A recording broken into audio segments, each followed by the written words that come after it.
This is Russia, the biggest country in the world by landmass. But Russia's economy isn't as distributed as its surface area. The majority of its GDP is concentrated within this circle in its western region. This has always been a big issue for every Russian leader, and now it's a big headache for Putin, as his invasion of Ukraine has accelerated what some predict to be another disintegration of the Russian state. In fact, just last month, there was news of Russian separatists rising and taking over the town of Belgorod at the Russian-Ukrainian border. Does this signal the beginning of the end? Things may seem stable now in Russia, but remember, things were stable in the 1980s before the Soviet Union collapsed. Things were stable in the 1910s before the Russian empires collapsed then. So even though things look stable now, we can't rule out a collapse, because similarities have started to appear to those who know Russian history. So, what would a Russian collapse in the 21st century look like? How would global and regional powers like the US and China take advantage of the situation to further cement their place? Let's get into all that in this video. And be sure to hit the like button. Support on recent videos have really meant a lot, and I truly mean it when I say my channel would be nowhere if it wasn't for the support and likes. So thank you so much, guys. As you guys know, YouTube has a habit of restricting my videos, and sometimes it's not even YouTube's fault. It's the brands that run ads on YouTube. They don't want their ads next to quote-unquote controversial videos. So they tell YouTube to restrict controversial videos like mine that cover geopolitics. That means sometimes I have to forego covering certain news topics because I know YouTube will restrict that video. But often those controversial topics are important news that you guys ought to know about. And that's why I launched Global Recaps, my own geopolitics newsletter. Every day I send an email directly to your inbox covering the world's most important news. And there's no third party censoring any topic. If it's important, it'll be in the email so you guys can know about it. These are short and simple emails that take about 5 minutes to read.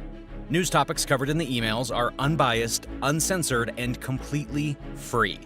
So sign up now by going to globalrecaps.com or using the link in the description and become more knowledgeable about the world you live in. Many have pointed out that Putin is making the same mistakes that many Russian leaders before him have made. And this may lead Russia down a similar path of disintegration like it did before. You see, the roots of Russia can be traced back to a small empire of Moscow. Of course, Russia's history, much like any other country's history, is long, but don't worry, I'll keep it quick. It is important to understand its history because, as the quote earlier points out, national interest is predetermined by history, at least in this case. Back in the days, Moscow was a peaceful place, but it became not so peaceful when the Mongols invaded in the 1200s, then ruled over it, extracting value out of its natural resources and people. This became a great lesson for Russians as they learned Moscow, or the core of Russia, is hard to protect, since there is no natural protections like an ocean or mountains. So when Ivan the Great freed Russia from the Mongols in the late 1400s, he set out to expand Russia and create a buffer zone between Moscow and Moscow's enemies. After Ivan the Great's death, Ivan the Terrible became the Tsar of Russia. Unlike his name implies, he actually continued Russian expansion far into the east, bringing Siberia under Moscow's control. Side note, he got the nickname Ivan the Terrible because of his reign of terror against the Russian nobility. After he died in 1584, Moscow goes into civil war, it's invaded by Poland, but Polish rule only lasts a couple of years, then Moscow goes back into chaos, and that chaos continues until Mikhail Romanov takes over Russia in 1613. From there on, the Romanov dynasty continues ruling over Russia for 3 centuries and continues expanding Russian borders here and there. In fact, during the dynasty, Russia expanded all the way up to Alaska, and until 1865, Alaska was actually a Russian territory. In 1865, Russia sold Alaska and the Aleutian Islands to the United States. Now, we did speed through a lot of history here because mainly it didn't relate to the story, but here's what's really important. This is Russia's map in 1914.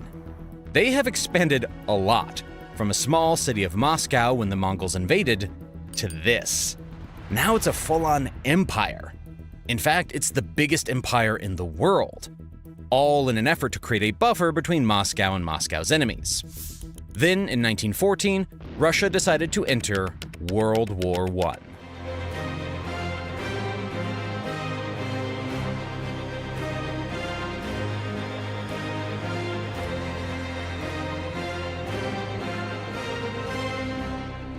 This would be the last war Russia would fight under the Tsar. You see, before this, Russia had fought multiple wars and lost multiple wars, like the Crimean War and the Russo-Japanese War. Each loss came at a hefty cost. Wartime created frequent food shortages across the Russian Empire, and the country suffered heavy losses of soldiers, ships, money, and international prestige. So, as you can tell, even before entering World War I, Russia was at a delicate stage. In fact, in 1905, there were large protests by Russian workers against the monarchy, where hundreds of unarmed protesters were killed by Tsar troops. This massacre sparked the Russian Revolution in 1905, during which angry workers responded with a series of crippling strikes throughout the country. To calm all this down, Nicholas II promised greater freedom of speech and the formation of a representative assembly, or Duma, to work towards a reform. He also promised that he would give out a special thank you note to everyone who subscribes to Business Basics, so be sure to hit that sub button below. Okay, actually, I'm the one promising that. Alright, jokes aside. Clearly, Russia wasn't in a position to fight a war, economically or militarily. Entering World War I only made things worse for Russians at home. Russian casualties were greater than those sustained by any other nation in any previous war. Food and fuel shortages plagued Russia as inflation mounted. The already weak economy was hopelessly disrupted by the costly war effort. Government corruption was rampant.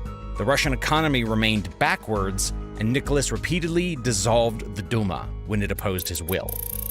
In 1917, revolution broke out in Petrograd, today St. Petersburg, where protesters clashed with police and refused to give up. Protests got so big that it gave the Duma the opportunity to form a provisional government and remove the Tsar from the throne. The new government continued the Russian war efforts in World War I, even though Russia's food supply problems continued to persist. This exacerbated the unrest in the country. Then, later that year, another party called the Bolshevik Party, led by a guy named Vladimir Lenin, maybe you've heard of him, saw the opportunity and overthrew the Duma's provisional government. This was the official rise of the Russian Communist Party, which was born after the first fall of the Russian Empire. After centuries of expansion, Russia got too big for a central leader to control.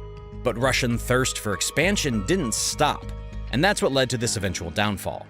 Remember this, as this will be a common theme in modern Russian history, and quite likely to be the theme of current Russia. During all of this havoc, Russia lost a considerable amount of territory. One of the most significant losses was the territory of Poland, which had been partitioned between Russia, Prussia, and Austria-Hungary in the late 18th century. In 1918, Poland declared independence and fought a war against Soviet Russia to secure its borders. The war ended with the Treaty of Riga in 1921, which recognized Polish independence and gave Poland control of significant territories that had previously been part of the Russian Empire. In addition to Poland, the Soviet Union also lost control of Finland, which declared independence in 1917, and fought a brief war against Soviet Russia in 1918. The resulting Treaty of Tartu in 1920 recognized Finland's independence and established the new border between Finland and Soviet Russia. Similarly, Estonia, Latvia, and Lithuania also declared independence in 1918 and fought wars against Soviet Russia to secure their independence. The resulting treaties recognized their independence and established new borders between them and the Soviet Union. Finally, after the end of World War I, Romania gained significant territories from Russia as a result of the Treaty of Bucharest in 1918. These territories included parts of Bessarabia, Bukovina, and Transylvania.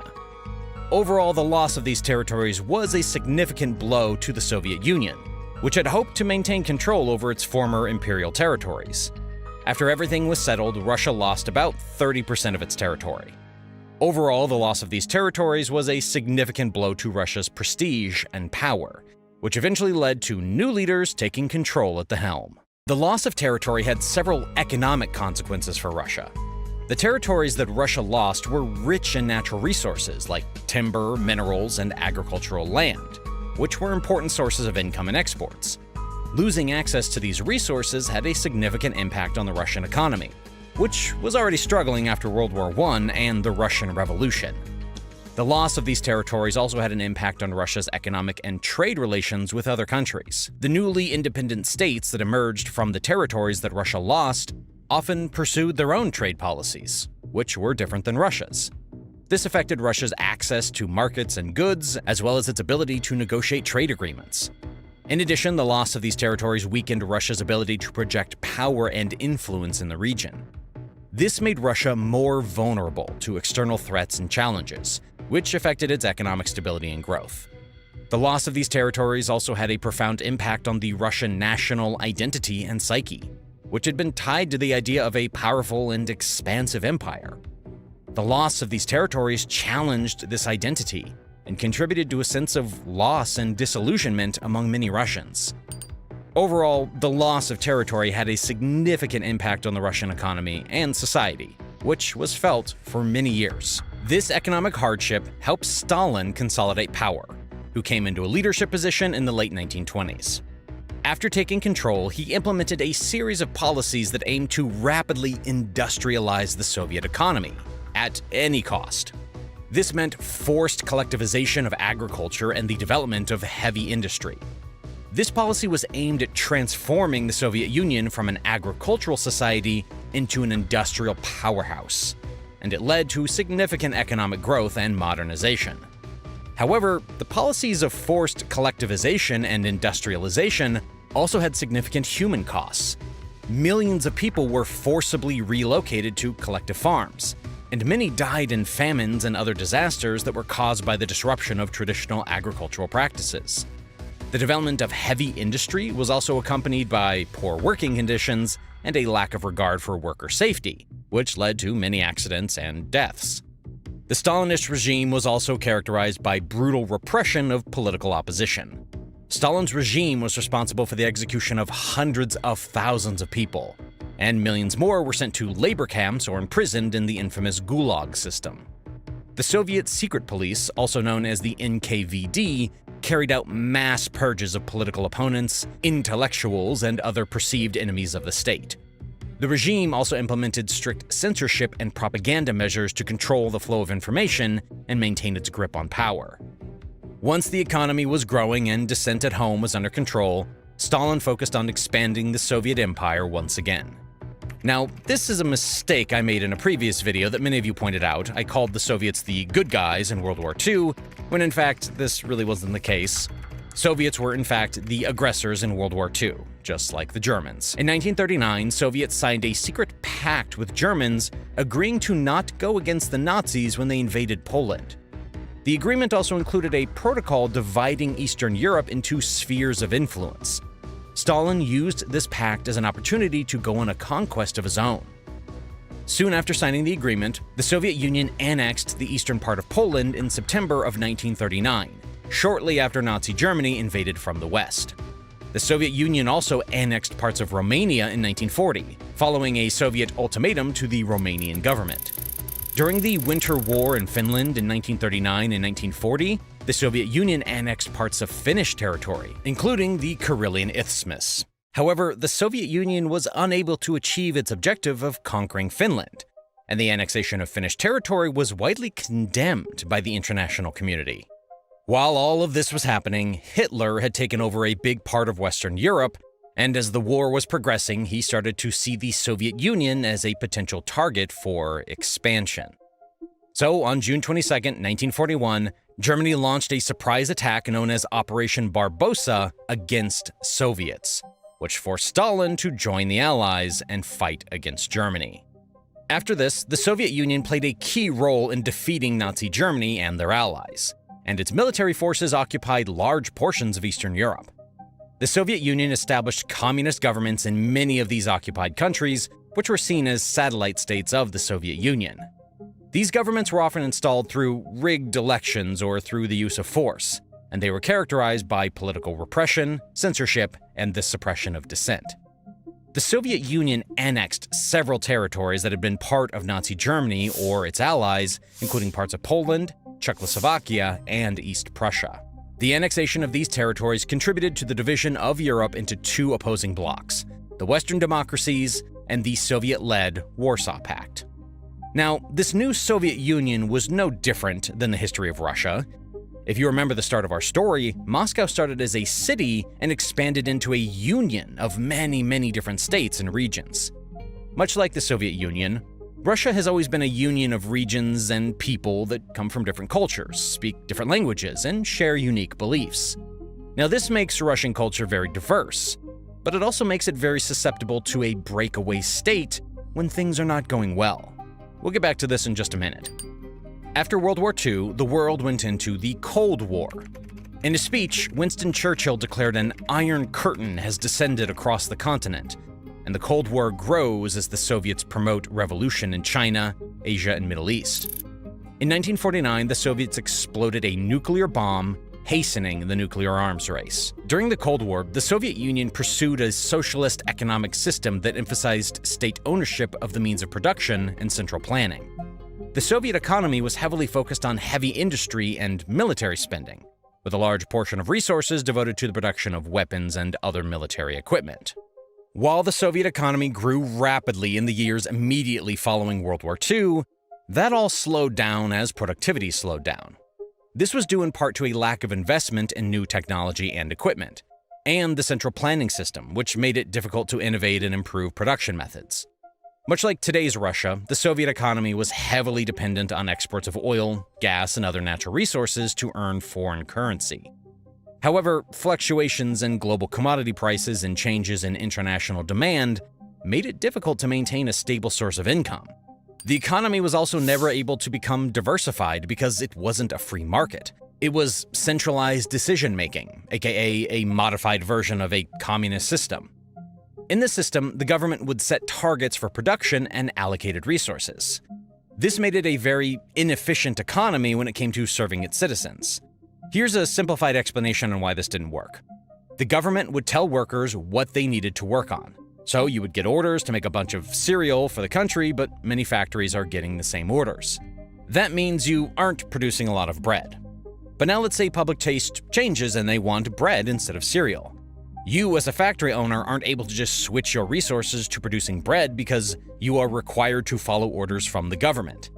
Now, governments are always slow to adapt, so demand for cereal isn't what it used to be and supply is the same. So you have an overproduction of cereal and a shortage of bread. I realize this is a very stupid example, but hopefully you guys get my point. Now imagine this happening across the whole economy. You can see why this is a problem. And a quick reminder to hit that like button if you haven't already. I apologize for the interruption. Okay, let's get back to the video. On top of all this, the Soviet Union also faced economic sanctions and embargoes from the West, which further strained the economy.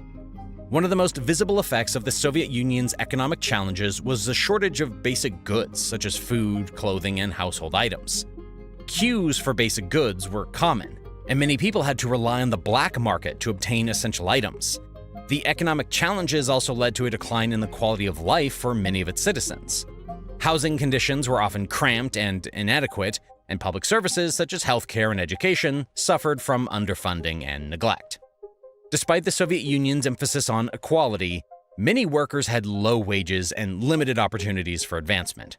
The lack of incentives for workers and managers to increase efficiency or reduce waste also contributed to low productivity and poor working conditions. Then, in the 1980s, Soviet leader Mikhail Gorbachev introduced a series of economic reforms, known as perestroika, in an attempt to modernize the Soviet economy. Perestroika was intended to modernize and restructure the Soviet economy in order to improve productivity, promote innovation, and encourage greater efficiency. The reforms were broad and encompassed many different areas of the Soviet economy, including agriculture, industry, and foreign trade. One of the key aspects of perestroika was the decentralization of economic decision-making. Under the previous system of central planning, enterprises had little autonomy in deciding what to produce and how to allocate resources.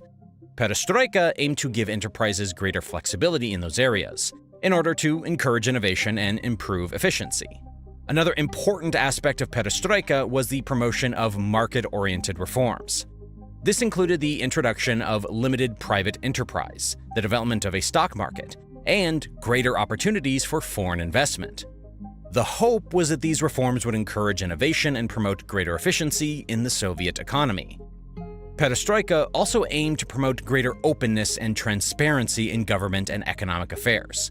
This included the relaxation of censorship and the encouragement of public debate on economic and political issues. Despite these goals, the implementation of perestroika was uneven and often met with resistance from conservative elements within the Communist Party and the Soviet bureaucracy. The reforms were also hampered by a lack of clear direction and a failure to address fundamental problems within the Soviet economy.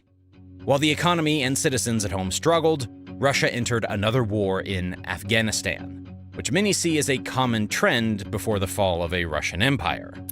On Christmas Eve, 1979, the Soviet Union began an invasion of Afghanistan to support the communist government there because it didn't want the region to fall to NATO's hands, as it considered it to be an important geopolitical location.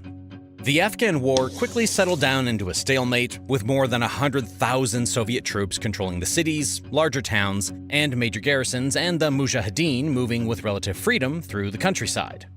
This forced the Soviets to dedicate more resources to the war instead of focusing on improving the domestic economy. The war became a quagmire for what, by the late 1980s, was a disintegrating Soviet Union. By then, the Soviets had suffered tens of thousands of losses. The war wreaked havoc not only on Afghanistan, but on the Soviet Union, whose economy and national prestige took a severe drubbing. Back at home, perestroika failed to modernize the Soviet economy and address the deep-seated problems that had been developing over decades of central planning and bureaucratic inefficiencies. Decades of economic challenges had exacerbated the economic inequality. Many workers had low wages and limited opportunities for advancement, while officials and party members often enjoyed special privileges and access to scarce goods. The Soviet Union's economic challenges contributed to widespread skepticism of the government's ability to manage the economy and provide for its citizens. This, in turn, contributed to a broader sense of disillusionment with the Soviet system and the government's ability to deliver on its promise. By now, the USSR had become one of the biggest nations in the world, occupying nearly 1/6 of the Earth's landmass, and was made up of 15 republics. Armenia, Azerbaijan, Belarus, Estonia, Georgia, Kazakhstan, Kyrgyzstan, Latvia, Lithuania, Moldova, Russia, Tajikistan, Turkmenistan, Ukraine, and Uzbekistan. But cracks were now beginning to show. The divide between the extreme wealth of the elites and the poverty of Soviet citizens created a backlash for younger people who refused to adopt Communist Party ideology as their parents had. Meanwhile, Gorbachev's reforms were slow to bear fruit and did more to hasten the collapse of the Soviet Union rather than help it. A loosening of controls over the Soviet people emboldened independence movements in the satellite states of Eastern Europe.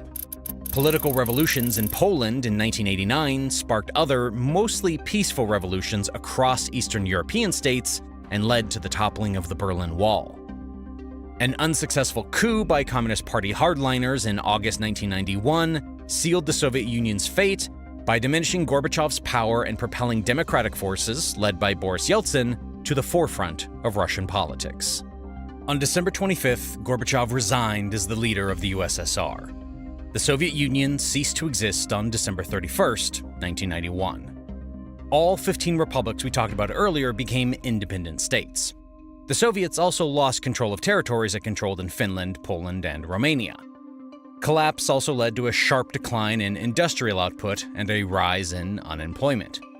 In 1991 alone, the GDP dropped by about 1/6, and the budget deficit was approximately 1/4 of GDP. Hyperinflation ran rampant because of this and led to the collapse of local currency in newly formed Russia. Just to put into perspective how bad this economic downturn was for Russia, it is widely believed to be worse than the 1930s Great Depression that was experienced in the United States.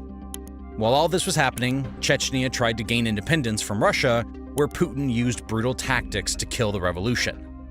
I have a detailed video about this on the second channel if you guys are interested in the full story. After one of the fastest privatization efforts, which gave rise to loads of oligarchs, Russia was on its way to become a democracy and a market economy. Then, Putin came into power in the late 1990s as prime minister. Later, he won his bid to the presidency in the early 2000s, and everything changed. Just to get an idea of what Putin's goal is, here's a little sneak peek into his mind. Putin described the collapse of the Soviet Union as the greatest geopolitical disaster of the 20th century. Based on his actions since he came into power, we can see that Putin is on a mission to reassemble the Soviet Union. He has consolidated power in the Russian parliament, used a puppet as a president to keep control while he was away from office, and since then has abolished any term limits for Russian presidents, aka himself. Political dissent is punished by poison and being thrown in jail, as we saw with Navalny. Putin has also used military forces to directly aid regions from past Soviet states to fight against their military. Like in 2008, when Russian forces entered Georgian territory to gain control of the separatist Georgian regions of South Ossetia and Abkhazia. Russia has since maintained its military presence in both regions. Then again in 2014, when Putin famously annexed Crimea from Ukraine. Putin tried building on this move by launching a full-scale invasion in 2022. But it seems like this may be the last straw that breaks Russia's union. Much like the Soviet Union, Russia today is a federal state, with 83 republics and regions that are colonized by the Kremlin. It's the biggest nation by landmass, spanning across 11 time zones. 20% of its population is not ethnically Russian, but instead belong to local indigenous nations. Once again, following its thirst for expansion, Moscow is in a war where it's bleeding men and resources, all while its domestic economy is struggling. Worse yet, this has become a war of ammunition, where Moscow is fighting to keep up with supplies from the whole West. In a war where Russia is expected to outlast NATO's pockets, all while being cut off from global trade as the most sanctioned nation on Earth. This seems like a recipe for disaster. With casualties continuing to pile up and no end in sight for President Vladimir Putin's messianic revanchism, the eventual dissolution of the Russian Federation can no longer be dismissed out of hand. Ever since Putin targeted specific nationalities such as Sakha, Tatars, and Chechens for conscription, the cry for autonomy has picked up. Of course, this desire to be free is nothing new, especially among Russia's minority regions.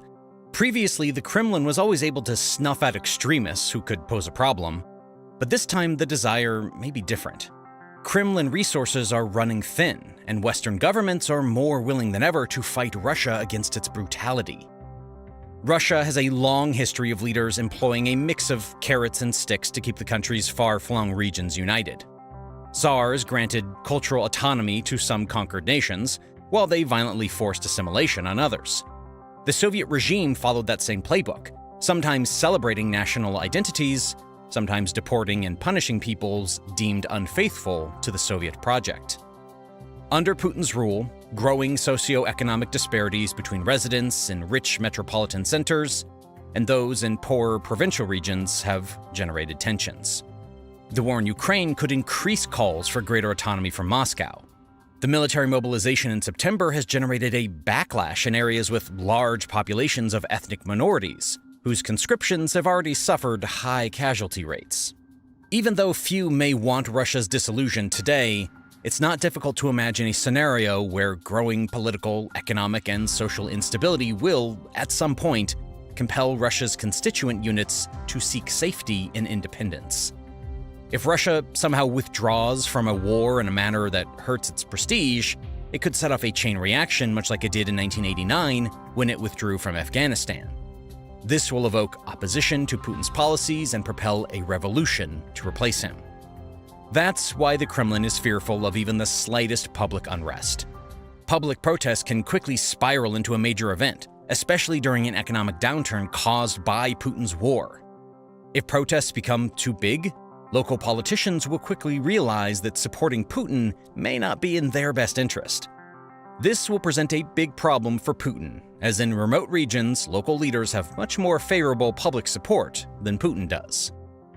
If a situation like this happens, the Kremlin may try to steer the population towards ethnic scapegoating by depicting a potential separatist republic as an existential threat to Russia, similar to what it did in Chechnya in the 1990s.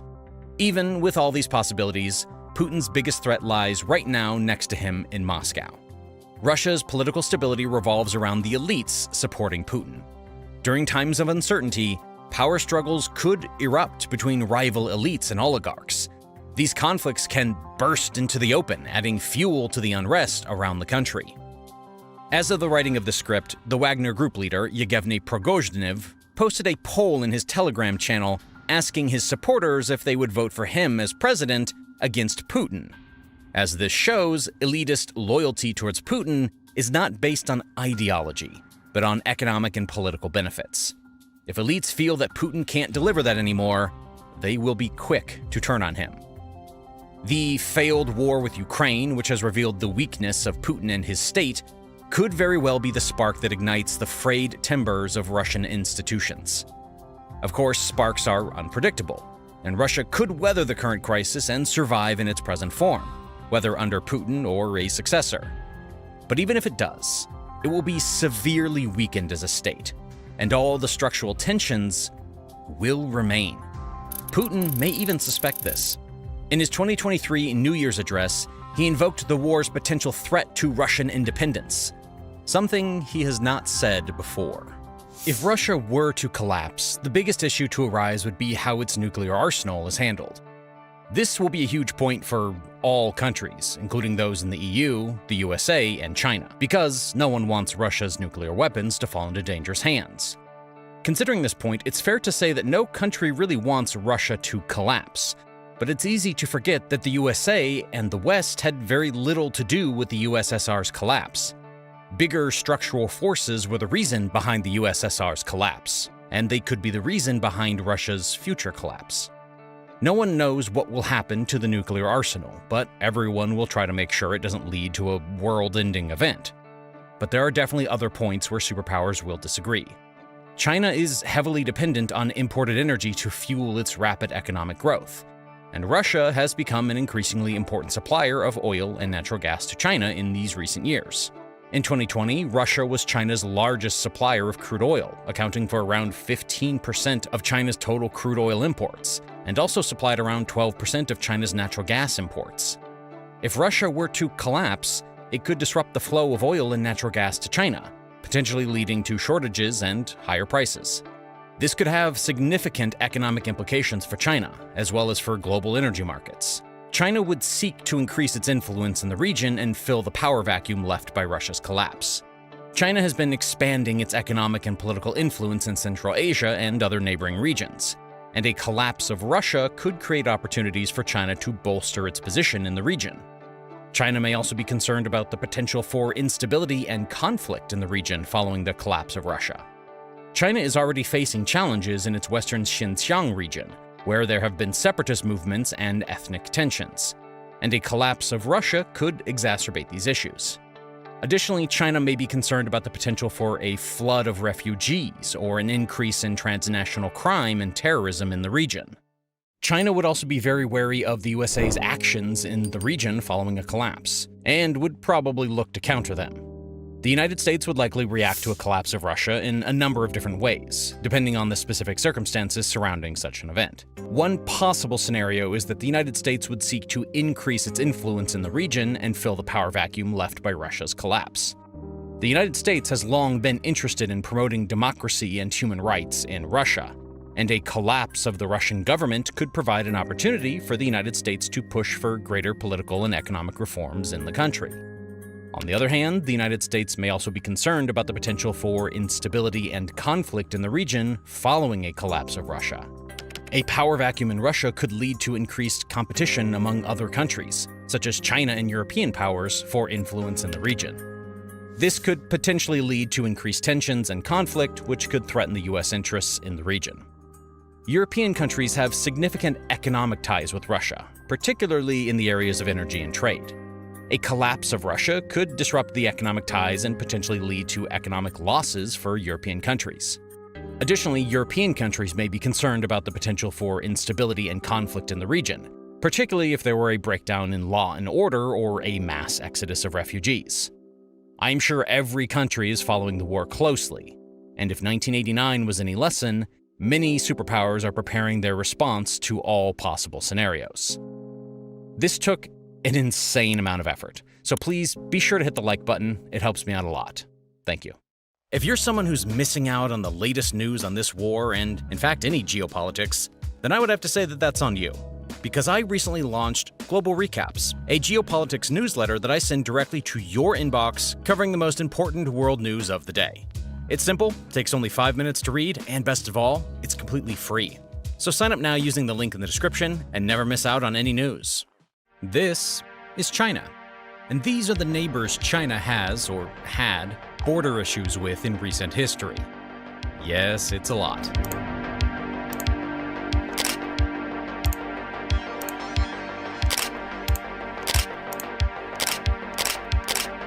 US-China relations have not been the best, to say the least.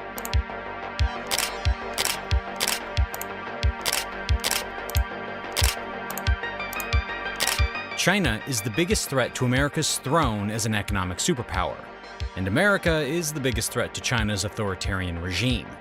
But America isn't the only country that China isn't friendly with. It has many territorial disputes with its neighbors. These include some big superpowers like India and Japan, and also relatively small neutral countries like Bhutan and Nepal. In total, China has some form of a territorial dispute with 19 of its neighbors. And the problems don't stop there. The list of China's allies is short and thin, while the list of its enemies is long and growing. So this begs the question, why does China have so many enemies? To address this question, we'll start by looking at the land disputes that it has with its neighbors, and then we'll move into the naval problems it has in its region.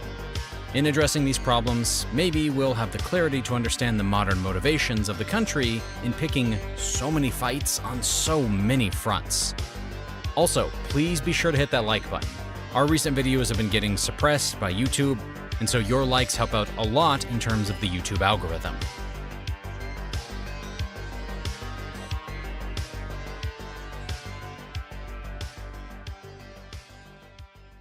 India has claimed 20 of its soldiers have been killed by Chinese troops. Indian Prime Minister says his country is hurt and angry. The Chinese diplomats have been quite vocal. They've even asked India to discipline its military. This is the first deadly clash on this border in 45 years. The deadliest in 4 decades.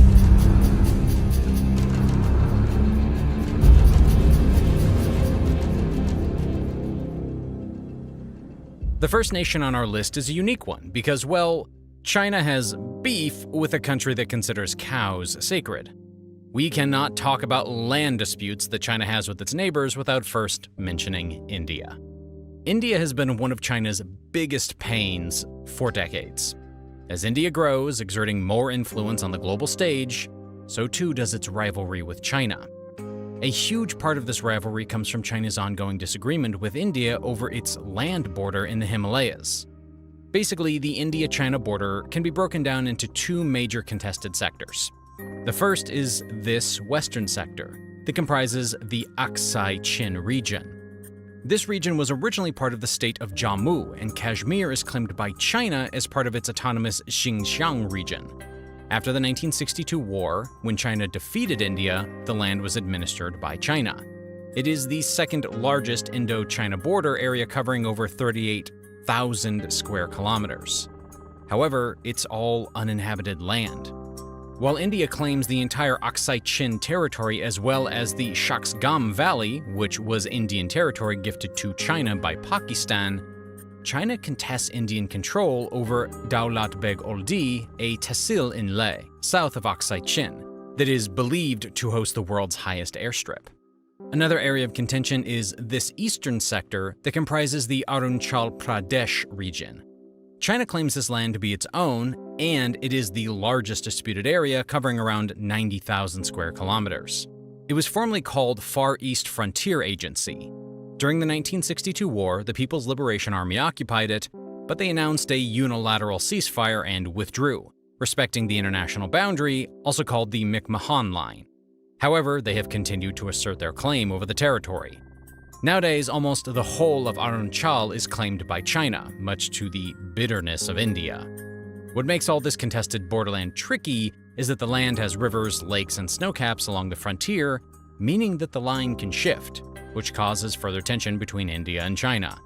Basically, each country claims the land is theirs, and this fuels tension. Clashes and confrontations of the land have happened several times throughout history in years like 1962, 1967, 2011, 2017, and more recently in 2020.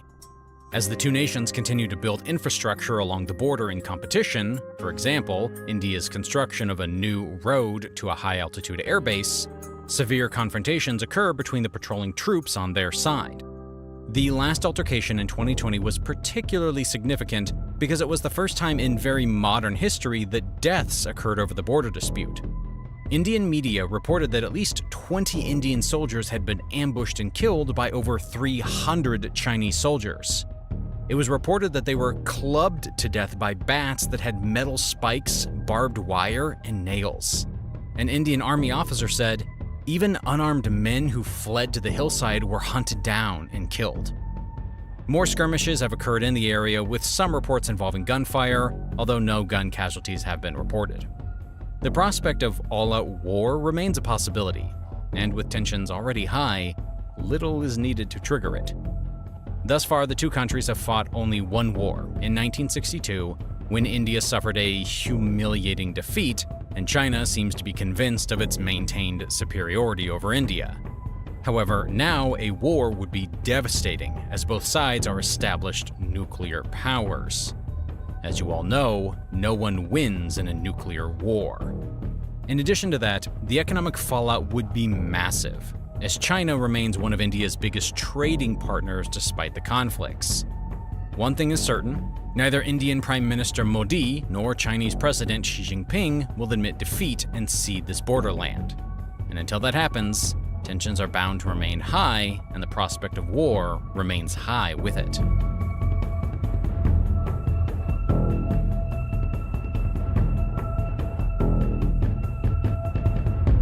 Another source of conflict that China has is its land dispute with Bhutan. The border between the two nations spans approximately 500 kilometers and has been the site of several territorial disputes. The western section of the boundary was first established during the 19th century between the British and Chinese governments and goes along various mountain ridges. However, the exact contention area on the borders remains unclear and obscure. This, of course, has not helped to solve the issue, and that has served as a significant factor in the onset of many of the territorial disputes between the Bhutanese and Chinese governments to date. Both nations have, over the past few decades, asserted their various claims and arguments towards the ownership of the land. But this has not gone very far. This is primarily because the disputes themselves are not even coherent. For example, the Bhutanese government contends that there exists 4 contested areas along the border, while China argues that there are 6 areas of dispute.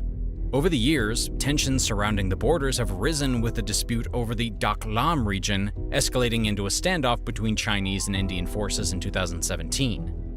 The area became the site of a standoff between the armed forces of India and China following an attempt by China to extend a road coming via CHÄi further southward on the Dak Lam Plateau. India does not have a claim on Dak Lam, but it supports Bhutan's claim on the territory. This is mainly because Dak Lam lies adjacent to India's Sikkim region, which is a crucial strategic area for the Indian military.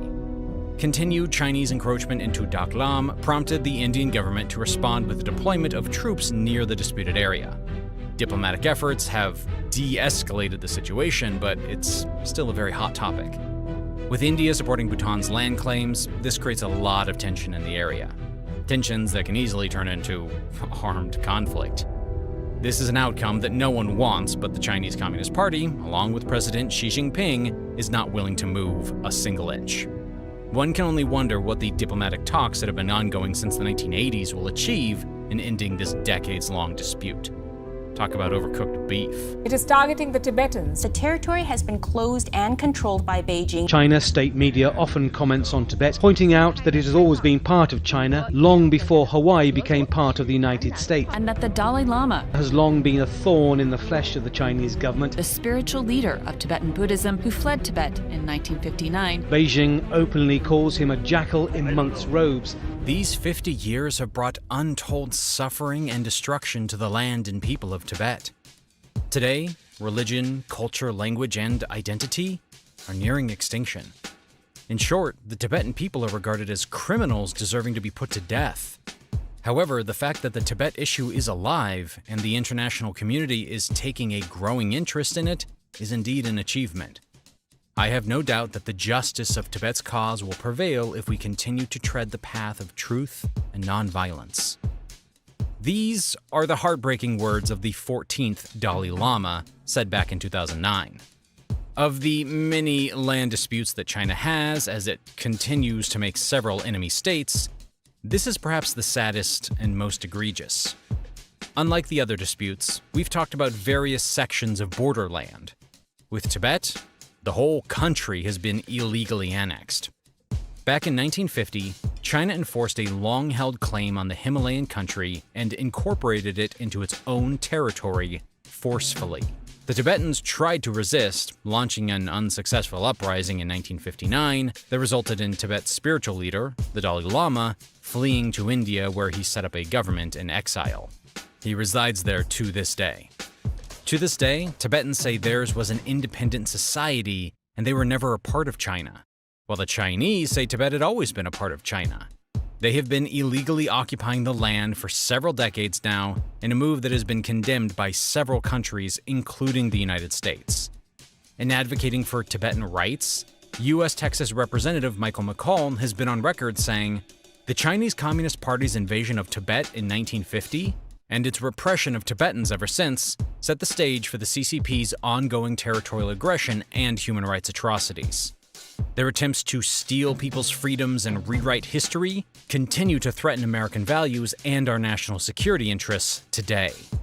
To date, Tibet is rated as the least free country in the world, as a result of the Chinese occupation and oppression of its people. China is not likely to release Tibet from its grip, with them having committed egregious crimes such as kidnapping Tibet's spiritual leaders in a bid to appoint their own puppets. Under China's occupation, Tibet has been divided up, renamed, and incorporated into Chinese provinces, with little reference to the original borders between Tibet's provinces. What China has done in Tibet is a disgusting act of oppression that hardly anyone can argue for. But hey, that's just another regular day according to the CCP.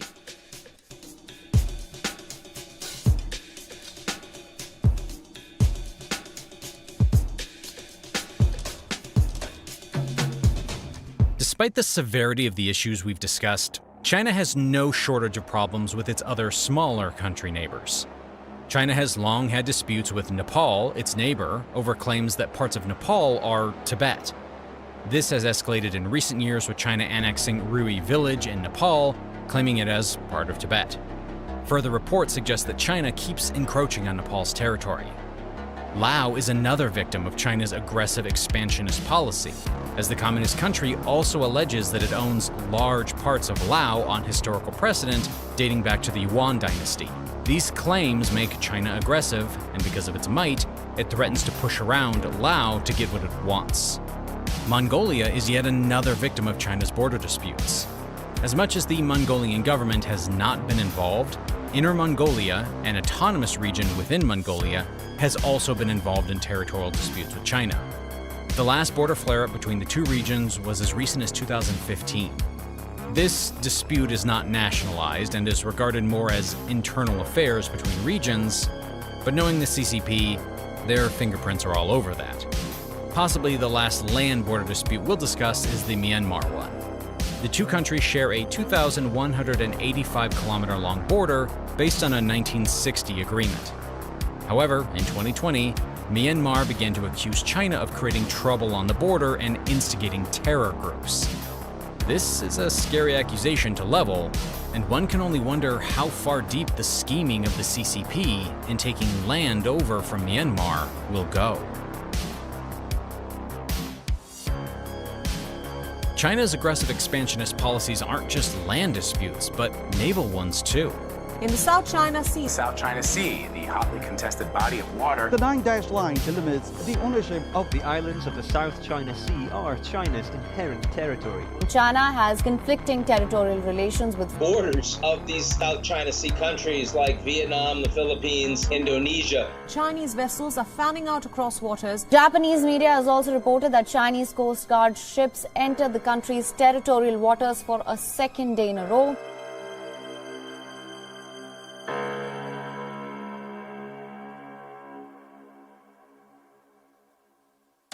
The Philippines and China have dispute over the area in the South China Sea.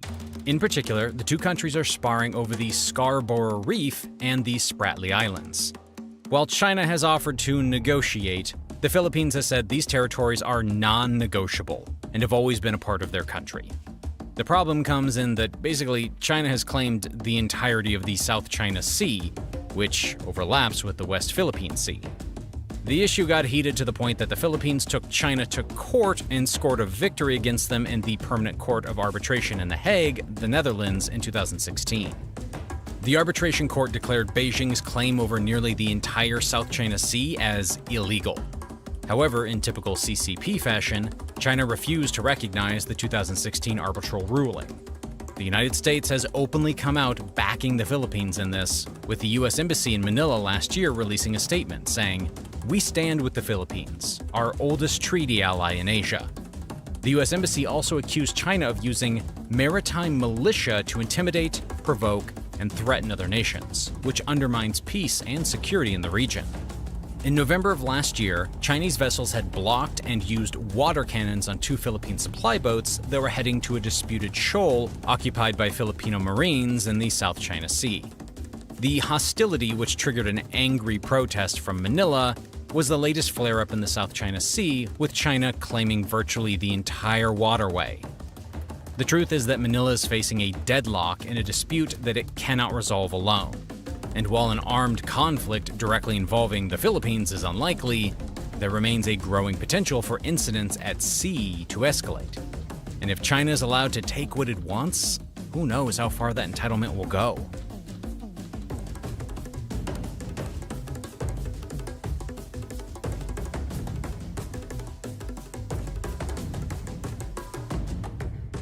China and Japan have also repeatedly clashed over a group of uninhabited islands called the Senkaku Islands in Tokyo, the Diaoyu Islands in Beijing, and the Taoyutai Islands in Taiwan. These are all various collections of clustered several small island groups. China began raising questions of sovereignty over the islands in the 1970s when evidence of oil reserves in the region surfaced. As is typical for a nation seeking resources, they started to make a move on them only to be opposed by Japan. For some years, Beijing has been aggravating tensions by increasing the presence of the China Coast Guard in vessels in the contiguous zone of the Senkaku Diaoyu Islands. Though the threat of war has not broken out over these islands, the two superpowers generally deliver stiff warnings to each other when either superpower oversteps.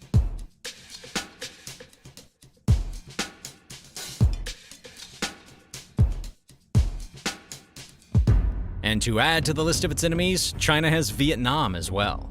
The disputes it has with the nation lie in conflicts surrounding the South China Sea. For years now, China and Vietnam have long faced maritime territorial disputes over these Spratly Islands and the Parasil Islands. China used the general claim that these islands, which are a large part of Vietnam, belong to it because they are in the South China Sea, and that sea belongs to them. So deeply rooted in this reasoning, the Chinese army sank a Vietnamese fishing vessel near Vanguard Bank, prompting Vietnam to lodge an official protest. When it comes to the South China Sea, China is being a bully due to the military influence it has over these smaller nations.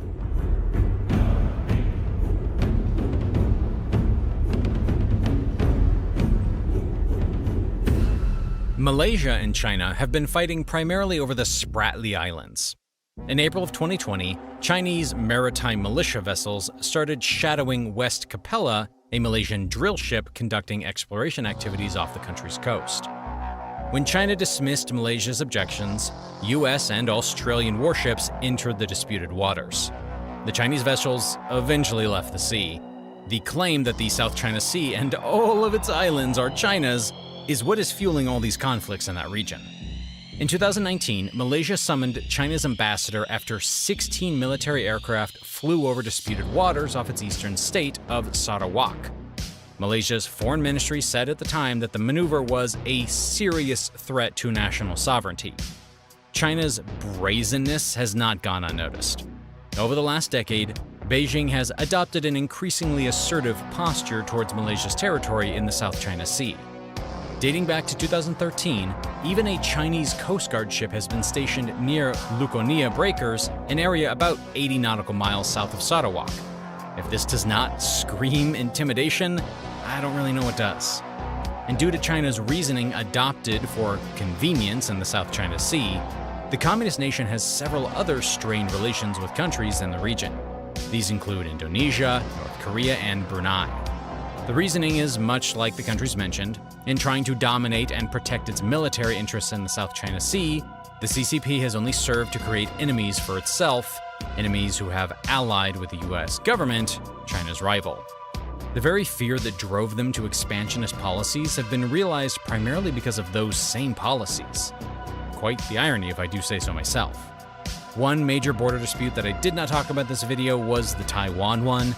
This is likely one most people know about due to recent tensions that grabbed worldwide attention not too long ago. Not to worry, however. I skipped over it because I made an extensive video about that matter a few weeks back. Please feel free to check this video out for a better understanding of the matter, with in-depth knowledge of the roots of the conflict. The link to the video will be in the description below. At this point, one has to wonder why China is deliberately creating enemies for itself with an aggressive expansionist policy that has no place in modern times. Well, the reason for this might actually surprise you.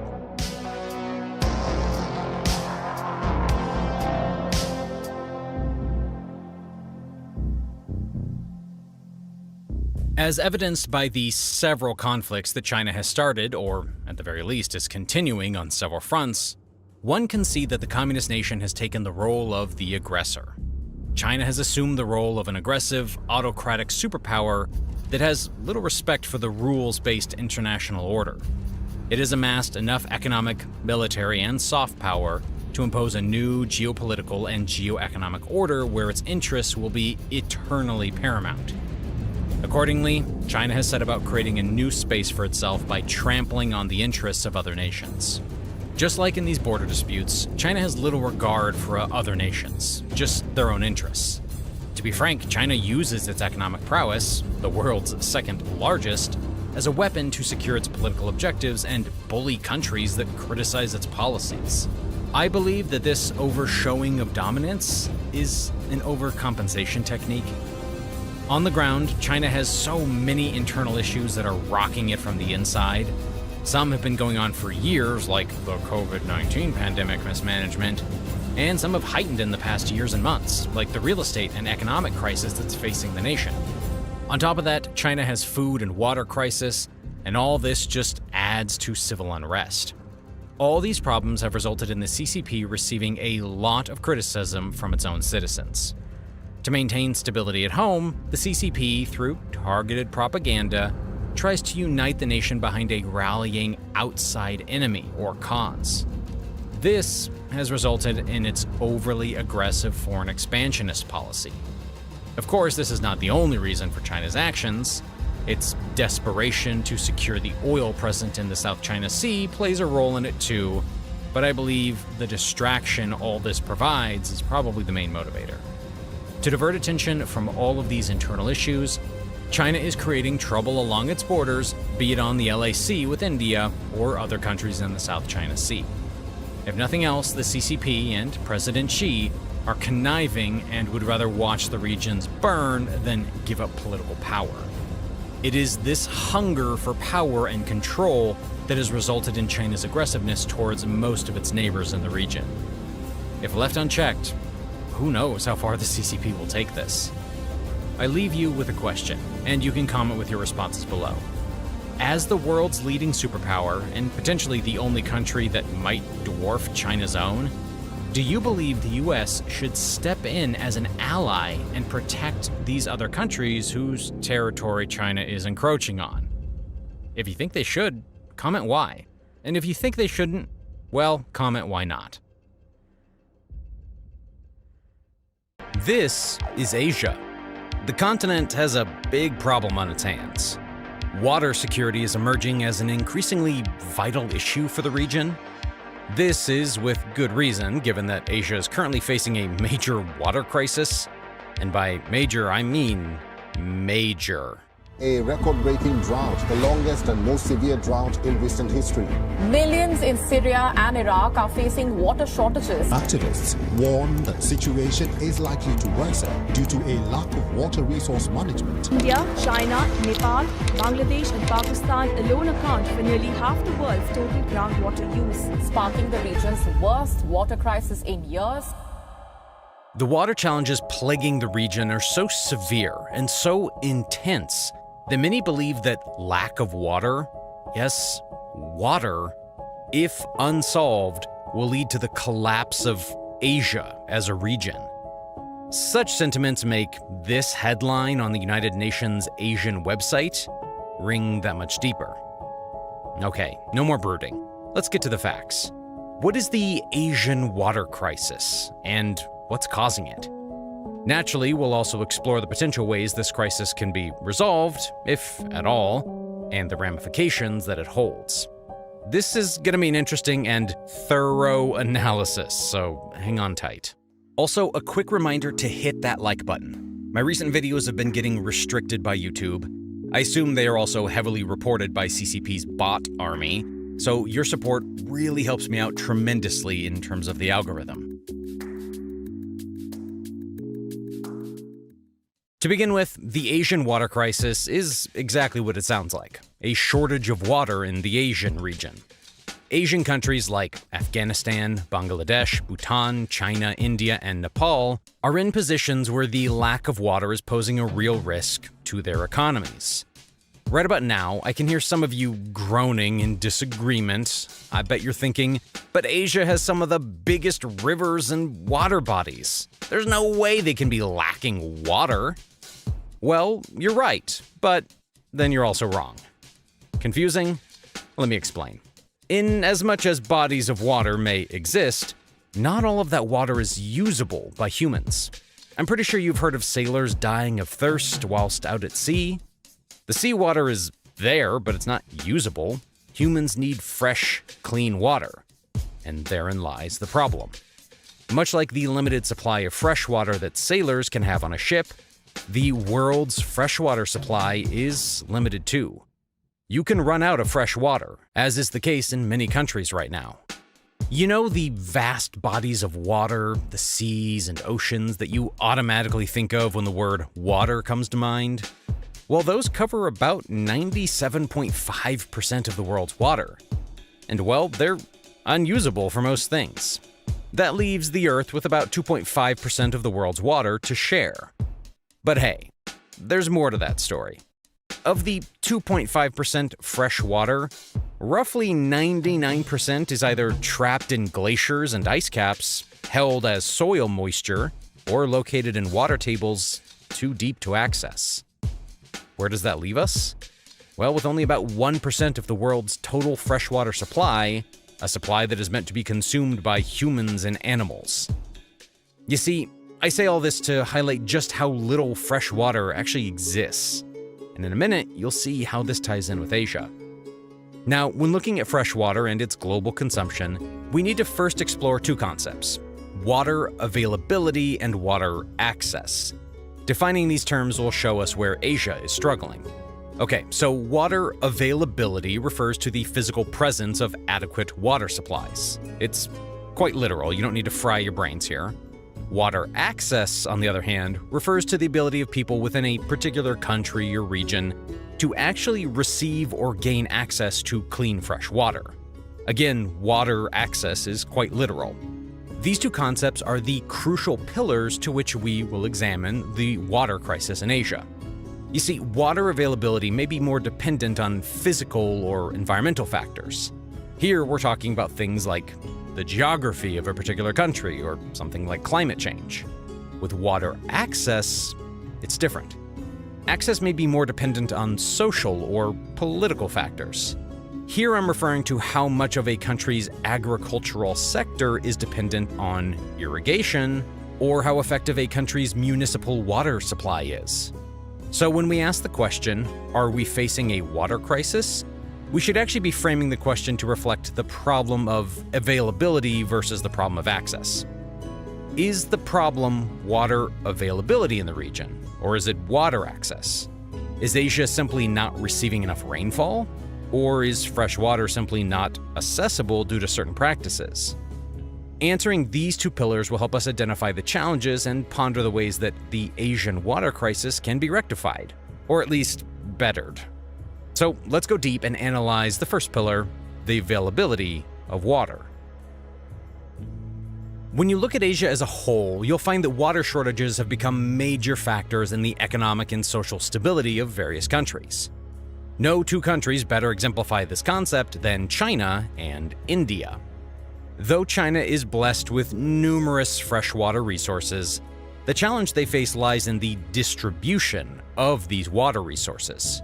To put it simply, they are distributed very unevenly, and this results in several regions facing water challenges, whilst other regions don't share the same problems, all within the same country. China's struggles are especially severe. When it comes to China's urban areas, the water problem is especially magnified. How, you ask?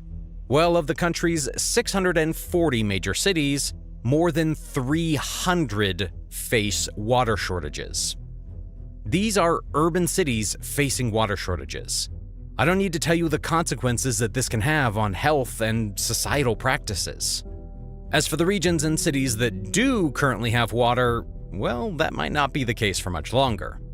This is because clean water is becoming increasingly scarce due to an increase in domestic and industrial pollutants. Pollutants, you may ask? Yes, China is notorious for this. Thousands of tons of pollutants from agricultural, industrial, and municipal sources are dumped into the nation's rivers, lakes, and reservoirs annually. This is not exclusive to China alone, as it's done in several Asian countries, something that is definitely contributing to the water crisis. Using China as a case study for the economical ramifications of this water scarcity will produce figures that will just blow your mind. Due to the water shortages in Chinese cities, it's estimated that $11.2 billion is lost in industrial output each year. That's no small figure. When you factor in the cost to human health of water pollution, those figures combined come to over $15 billion per year. Keyword being per year. As the problem persists, you can only expect these figures to rise even higher. Remember, almost every Asian country is in this position. The figure may change, but the problem persists. In all truthfulness, water scarcity is likely to worsen in Asia in the years ahead. This will have a huge negative impact on food security, as Asian agriculture is already heavily reliant on irrigation, with much of the anticipated increase in food production likely to be dependent on even higher levels of irrigation and irrigation efficiency. I'll dive more in depth into this later. For now, let's look at the second pillar, water access. Now that we've talked about availability, it's time to look at the second pillar, water access. We often generalize to say that whenever there's a water shortage, it's due to the unavailability of water. But many experts state that when people do not have safe drinking water, it's often an issue of access. Sandra Postel, the founding director of the Global Water Policy Project, has stated before, it's a problem of inadequate government investment, of political will, of making it a priority to meet the basic water needs of the poor. It's a solvable problem if we just decide to do it. For the most part, the resources or structures surrounding access to safe, fresh water largely depend on the level of development of that particular country. When it comes to the level of governance and systems that you will find within Asia, industrialized countries like Japan, Singapore, and Taiwan have fewer problems with providing their populations with access to safe, fresh water. In fact, you seldom hear of these countries whenever the Asian water crisis is mentioned. On the other hand, we have countries like China and India with poor systems that result in severe water struggles. The irony is that both of these countries are military superpowers. All we can say when discussing this pillar of water access is that Asian nations need to do better regarding the way their systems work and the roles of the governments in providing a platform that can enable clean, fresh water for everyone. Now that we've had an in-depth look into both the availability and accessibility of water in Asia, the question becomes, what exactly is it that affects these two pillars? What is happening in Asia is highlighting the availability and accessibility of water more profoundly than in other continents. What are the factors that are influencing the water security issue? Let's get into them. When we're talking about water security as a whole, many factors influence the availability of water and access to it. We need to look at some of these key factors in depth so that we can help to identify the problem areas that are plaguing Asia as a continent. Is it just environmental factors, and can we all do something about it? Or is it the social and political factors, and they can be rectified through administrative and policy changes? Let's get into it and browse the factors behind water security and, most importantly, how they affect economic matters and food security in the Asian region. Obviously, the first thing that gets affected when water supplies become a problem is food security. In fact, in a region where the population is densely populated, like Asia, food is always a priority. Due to the water crisis in the region, several experts are warning that food production will likely be seriously constrained by freshwater shortages in the next century. When you think about the demand for food and the stress that it provides on agriculture and its growth, you will realize that as time moves on, agricultural activities will no doubt suffer. How can you grow food if there's barely sufficient irrigation water? As the populations of Asia continue to rise, so too does the pressure for agricultural products to increase in response to the market's needs. This becomes quite hard as well. Agriculture is extremely dependent on an adequate fresh water supply. So what we have here is a case of experts predicting that the Asian water crisis will worsen in the coming years. Simultaneously, they're saying that the demand for food will increase. So you can see the discrepancy here, right? And it's not that agriculture will be a victim of the water crisis. It's kind of also the reason that the water crisis exists. Let me explain that. The Green Revolution resulted in increased crop yields, but achieved these yields largely through extensive irrigation and with increased reliance on fresh water. Almost 70% of the world's freshwater supply is devoted to agriculture and thus is unavailable for other uses. In Asia, this reliance is even more significant because an estimated 35 to 40% of the region's cultivated land is irrigated, and this area produces over 60% of Asia's total agricultural output. What this shows us is that in Asia, the growing demand for food is a significant factor determining the supply of available fresh water. Once again, let's look at China as a case study. I mean, with all the history we've covered on China, I feel like you would relate better to it. Okay, so it is commonly accepted that with growing population demands, food production will need to be increased dramatically. And given the fact that China is trying to grow its population, well, the demand for agriculture is expected to intensify.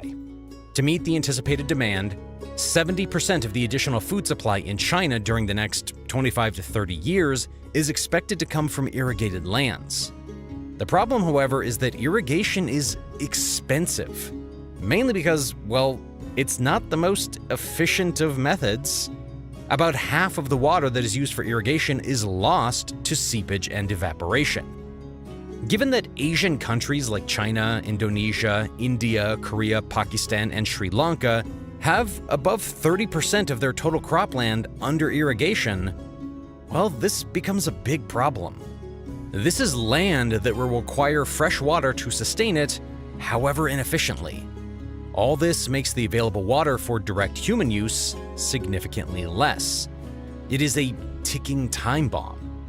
To add to the challenge of it all, irrigation can be a powerful tool for expanding crop yields, but it can also be extremely dangerous when mismanaged. What I mean by this is that mismanaging water resources can result in the erosion, waterlogging, and salinization of the soil, which in turn makes the soil less able to produce crops. Poorly managed irrigation can also result in water pollution and waterborne diseases. It can all go left pretty quickly. Let's move on to the next factor that influences water security in the region. Aside from agriculture, another big factor that is influencing the state of water security in Asia is the degree of industrialization in the region. What I mean is that industries in general account for roughly 25% of the world's water use. When we factor in industrial countries such as China, the manufacturing hub of the world, that figure scales as high as 50 to 80%. This is why when the drought started in China, factories closed at an alarming rate. And when factories close, I don't have to tell you what this means for the economic output of a nation. However, industrial activity is also a big factor in causing water security concerns, as most industrial activity requires massive amounts of fresh water. This is for use in activities such as boiling, cleaning, air conditioning, cooling, processing, transportation, and energy production. As Asian countries like China maintain and grow their industries, they must use ever greater quantities of water, making the already meager water resources even more strained. In industrialization, however, unlike in agriculture, there is a sliver of hope. Much of the water can be recycled, as very little of it is consumed. In developed industrial countries like China, the primary impetus for water recycling is compliance with pollution laws. Since it is often more economical to comply with pollution laws by recycling water, less is wasted. Unfortunately, some of these practices are not adhered to in poorer Asian countries because the governments don't provide industries with incentives to adopt more efficient water use practices.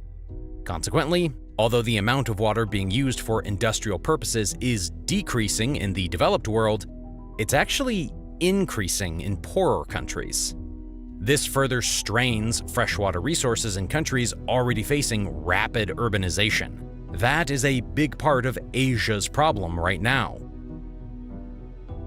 Remember when we talked about water availability earlier and how environmental factors come into play? Yes? All right, good. Then you've been listening. Well, environmental factors can influence water security for a particular region, as is the case with Asia. Many countries throughout the world routinely dump human and industrial waste into their rivers and lakes. In developing countries, roughly 90 to 95% of all domestic sewage and 75% of all industrial waste are discharged into surface waters without any treatment. Asia, in particular, is insanely notorious for its water pollution, and that is a major factor behind the dwindling availability of its fresh water. Take South Korea, for example. Did you know that more than 300 factories along the Nakhtong River illegally discharge toxic waste directly into the river? Or maybe take China, our go-to case study. Nearly 3/4 of the nation's rivers are so badly polluted that they no longer support fish life. And if you thought water pollution was bad in China, wait till you take a look at India. Millions actually die annually because of water pollution in the nation. It's not surprising given that all of India's 14 major rivers are polluted, primarily because they transport 50 million cubic meters of untreated sewage into India's coastal waters every year. New Delhi alone is responsible for dumping more than 200 million liters of raw sewage and 20 million liters of industrial waste into the Yamuna River as it passes through the city on its way to the Ganges. Imagine that. The same trend can be seen in many Southeast Asian countries. In Malaysia and Thailand, pollutants in those nations' rivers, such as pathogens, heavy metals, and various poisons from industry and agriculture, regularly exceed government standards by 30 to 100 times. I mean, it's no wonder why we have an Asian water crisis. But those are not the only environmental factors at play. When it comes to water security in Asia, global warming and climate change also play huge factors. For example, as the most recent events in China and parts of Asia have shown, changing weather patterns could result in droughts in areas accustomed to plentiful rainfall and vice versa. These devastating droughts are ravaging South Asia just about every year. The countries most affected include Pakistan, India, Bangladesh, Afghanistan, Nepal, and Bhutan. All of them are subject to the most damaging outcomes of droughts, like agricultural land destruction, an increasingly dehydrated population with little access to clean water, and growing social distress. Recently, China had a heat wave followed by a drought that also made water security quite the topic. I made a video about it on this channel, so feel free to click the link in the description below to have a look at it. Speaking of environmental factors, Land degradation is another factor to consider when it comes to the availability of water. As countries experience greater urbanization and deforestation, less land is available in the nation to absorb and hold water. Degraded land usually has reduced vegetative cover, and the soil is less able to hold water. This results in rainfall causing flash runoff, leading to reduced seepage. Looking at our Asian countries, India is the perfect case study. Land degradation in the nation has resulted in reduced aquifer recharge, even in areas that receive large amounts of annual rainfall. And just so we're all on the same page, aquifer recharge and aquifer storage are man-made processes that convey water underground. This process replenishes groundwater stored in aquifers for beneficial purposes. However, land degradation is limiting their effectiveness in India. China is not that much better either.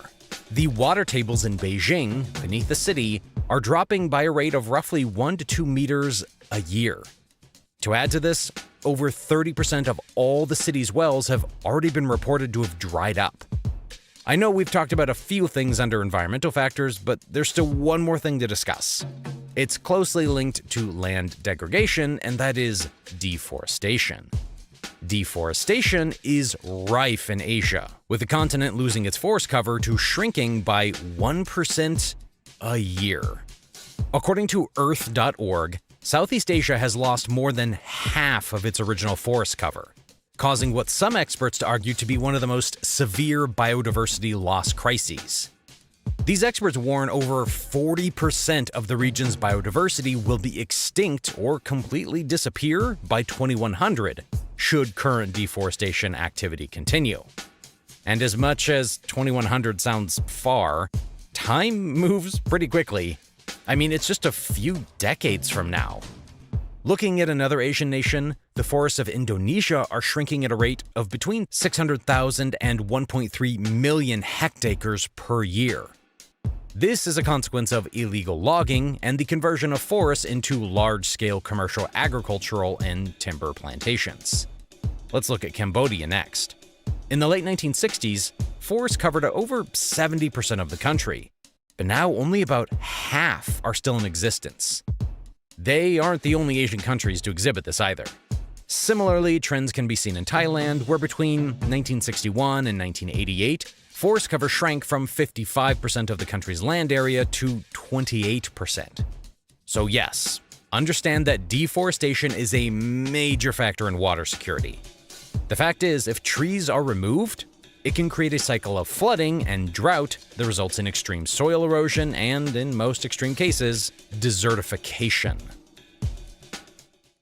It is impossible, or maybe rather fruitless, to look at all the factors influencing water security and not talk about humans and demographics. At the beginning of the 20th century, the world's population was roughly 1.6 billion people. But at the present date, the global population is 8 billion. Asia's population alone is 4.7 billion. That is a lot of mouths to feed. This, no doubt, adds to the challenge for water security in the region. Now that we've covered the factors that are influencing the water crisis, we need to understand that there are geopolitical ramifications that come as a result of shortages of water. Let's take a look at that in depth.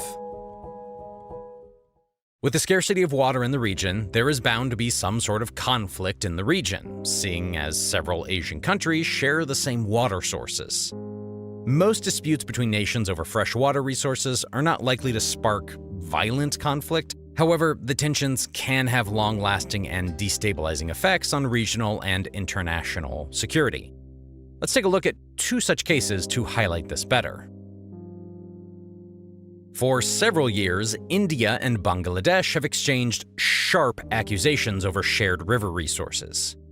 In 1993, tensions between India and Bangladesh boiled over when the dry season flow of the Ganges River reached severely low levels and resulted in crop losses in Bangladesh.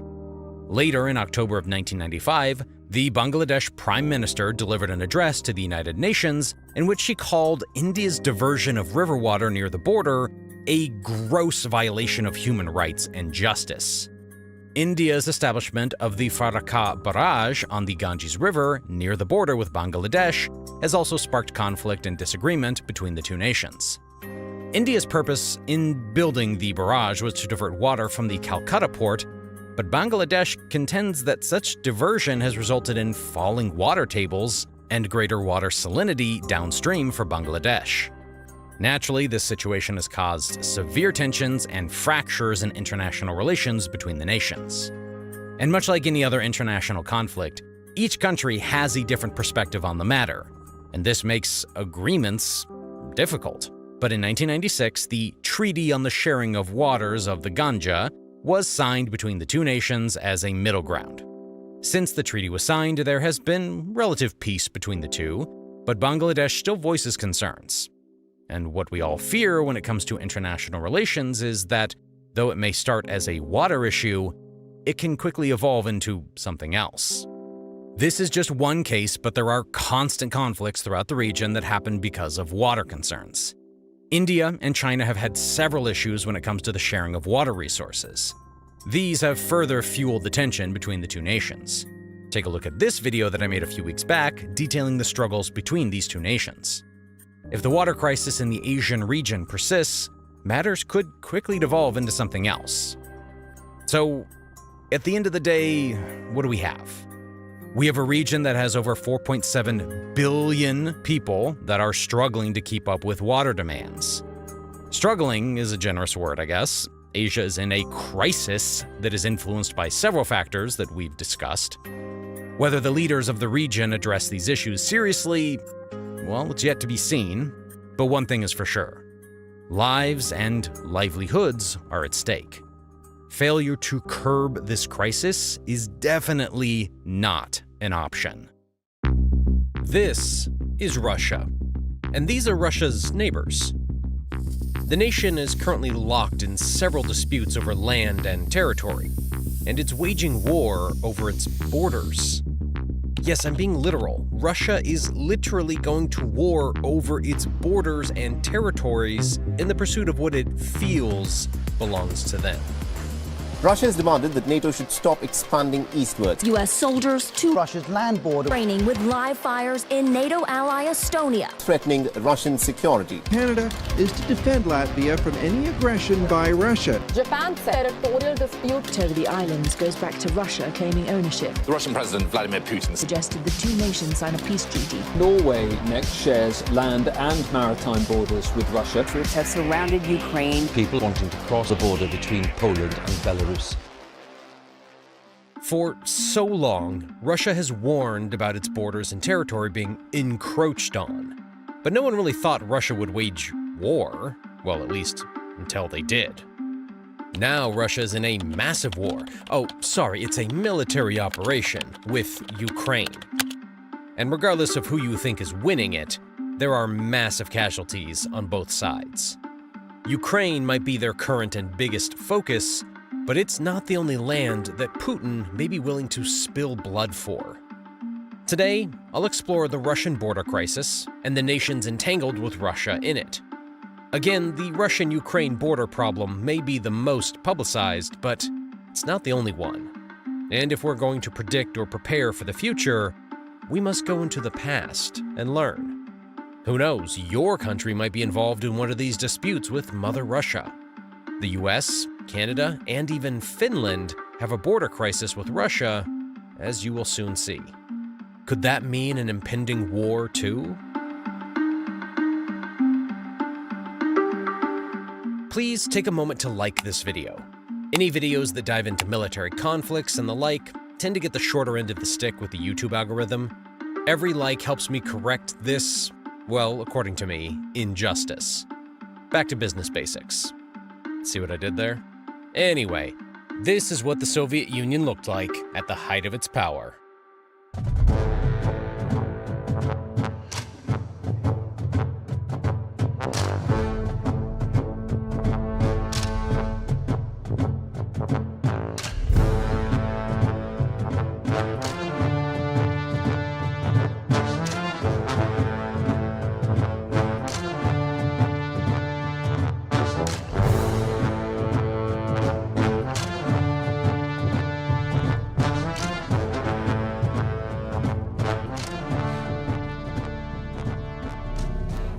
Many of Russia's territorial disputes came from the dissolution of the Soviet Union in 1991. When the Soviet Union fell, several states emerged, with Russia being the major parent state. With the emergence of these new states, so too did the issues of borderlines, demarcations, and lineage stresses start. This is primarily where the Ukraine issue comes into play.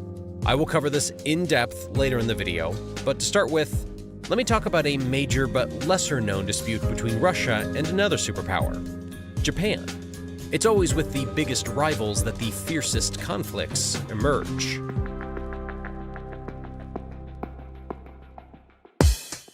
These are the beautiful, yet heavily debated, Kuril Islands, a fierce battleground of Russia and Japanese aggression. When the Russian invasion of Ukraine began, with Russian troops causing havoc in Ukraine, the Japanese Foreign Minister Yoshimasa Hayashi revived Tokyo's claims on the southern Kurils, the disputed area, describing the region, which it refers to as its northern territories, as an integral part of the Pacific state.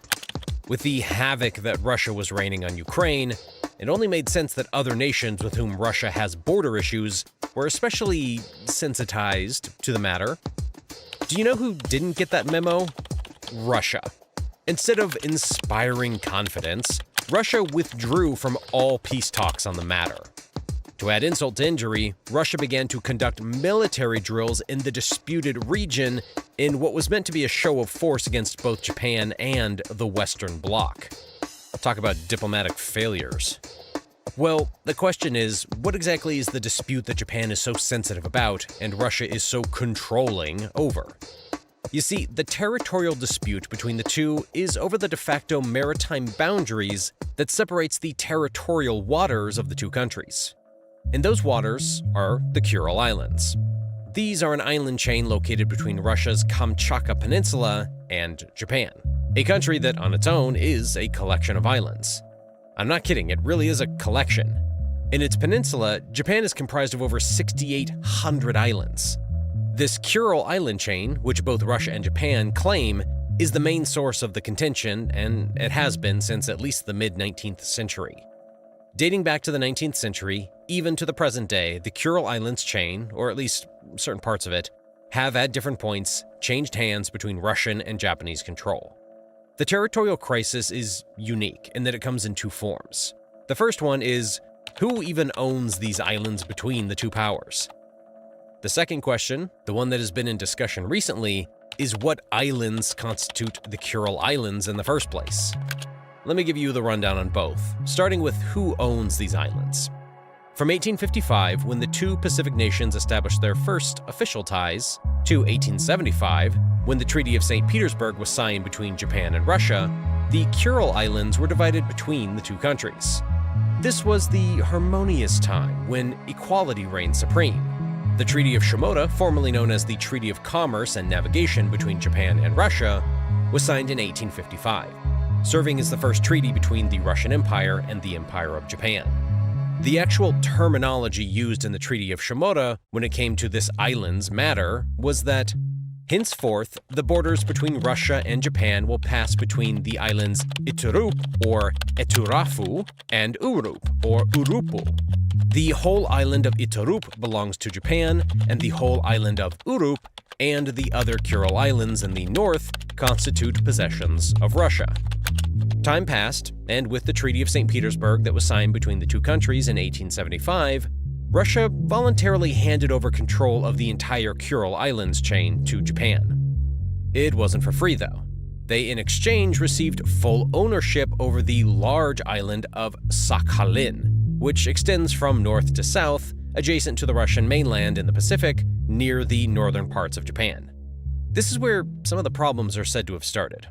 Because as nations that spoke different languages, translation discrepancies between different official texts created an ambiguity over which islands should be considered part of the Kuril Islands.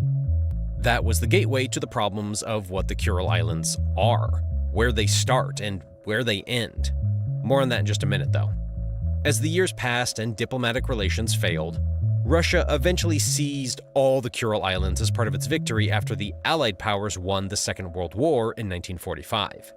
Since Japan had allied with Nazi Germany, they were part of the losers, and as such, received the shorter end of the agreements that came. Talk about being on the wrong side of history, huh? What makes the Kuril Islands dispute special, however, is that, unlike other concessions that Japan made with Russia, no agreements were signed. Formally, Japan and the then Soviet Union never signed a peace agreement to officially end their hostilities and create new alliances. Since then, Japan has attempted talks with Russia. At this point, the negotiations have come down to what islands are regarded as part of the Kuril Islands. When you look at the island chain, Russia claims sovereignty over the entirety of it, and that consists of all 18 islands. Japan, on the other hand, declares that the 4 southernmost islands on the chain, which are Itarup, Kunashir, Shikotan, and Habomai Islands, are Japanese territory and are not part of the Kuril Islands. They argue that these named islands should not be, by any means, a part of the so-called Russian territory. Take a look at this map. It will give you some perspective. You can see how the Russian borders have encroached closer and closer to Japan with time, and you can see just how close the 4 islands are to Japan. Were Russia to use them as military zones, Japan would be very vulnerable, and that's their fear. And Japan is not wrong to fear the possibilities that these islands could create. The Kuril Islands offer several military and political advantages for Russia. First, due to their geographical position, they make it easier for Russia to maneuver its Pacific fleet of warships and submarines into the Pacific Ocean, a task that would otherwise be very difficult during sub-zero temperatures in winter. This gives their navy better mobility and quicker reaction times during conflicts. This is an advantage that cannot be understated. Secondly, on the chessboard of global politics, Russia remains wary that, should Japan regain sovereignty, it could use these islands as a base for its armed forces and deploy long-range missiles from them. Putin is very paranoid and has always seen himself as surrounded by enemies. Japan's close alliance with the US might mean that if returned, Tokyo may allow US Marines based in Japan to set up a military base on the Nansei Islands, further heightening concerns for Russia. This could also lead to the Sea of Okhotsk, an area considered to be Russian jurisdiction, being forced to accommodate foreign-owned military ships. This is a complete no for Putin. He cannot harbor enemies in his backyard. So you see, friends, Russia's reason for keeping the islands is Japan's reason for not wanting them to have them. You see the irony? And this, the military exercises that Russia performed in the Pacific, do not serve to ease Japan's worried mind at all. Before Russia removed itself from the negotiating table, both nations had made statements that indicated resolution seeking. The Japanese Prime Minister, Fumio Kishida, before Russia invaded Ukraine, had said, "It's extremely regrettable that 76 years after the war, the issue of the Northern Territories hasn't been resolved, and a peace treaty between Japan and Russia hasn't been agreed upon." Even Russian President Vladimir Putin also expressed his intent for a resolution, saying, "We believe that the absence of a peace treaty in our relations is absurd." However, the world before the invasion of Ukraine and the world today are two very different things. Most nations just see Russia as being bloodthirsty, and it's no surprise that talks between Russian and Japanese delegations have collapsed. Peace talks that will produce a concrete political resolution may not be something that will happen in the near future, and that's something we might just have to accept. Japan, however, is not the only superpower that Russia has had border disputes with before. Let's take a look at the Russia-China dispute. By the way, as I've mentioned before, some of the topics I cover are not liked by YouTube or sponsors. That's why I don't really have many sponsors in my videos, but it's no problem. I recently launched a Patreon where you guys can support the videos directly. These topics and videos are made possible by the support of my Patreons. So, if you enjoy the subjects I cover and you have the money to spare, please consider supporting the videos on Patreon by clicking the link in the description. Though Russia and China are as thick as thieves, no pun intended, regarding their actions towards both Ukraine and Taiwan, the two have had fierce land disputes before. Looking back in history, Russia, perhaps more than any other country, has been China's biggest and most ferocious ally, even helping the CCP to rise to power in the very beginning. This is something I actually covered in depth in one of my more recent videos. Feel free to check out that video and get a more comprehensive understanding. The link will be in the description below. Despite the two nations being heavy allies, in the mid-1950s, Moscow and Beijing began to drift ideologically over what they perceived as the future direction of communism. China at that point favored continued aggression towards imperialist nations, while the USSR began to consider peaceful coexistence with the United States. It's actually funny to think of the Soviet Union as the mild-tempered one here. In no time, however, the ideological differences between the two nations escalated very quickly and started to result in both the Chinese and the Soviets competing for territory and control of communist satellite states. It was a battle for who would become the leader of communism in the New World. What started as a veiled competition soon lost its veil. By the 1960s, Moscow and Beijing boasted very direct and public critiques of each other in the media. This added to the collapse of the diplomatic relations between the nations, with Russia even recalling thousands of Soviet advisors from China. They even went on to cancel the economic and military aid that they had always provided to China. I mention all this so that you can have a background as to how matters have escalated. It's easy to resolve conflicts amongst allies, but conflict resolution at a time of diplomatic struggle is, well, tough, to say the least.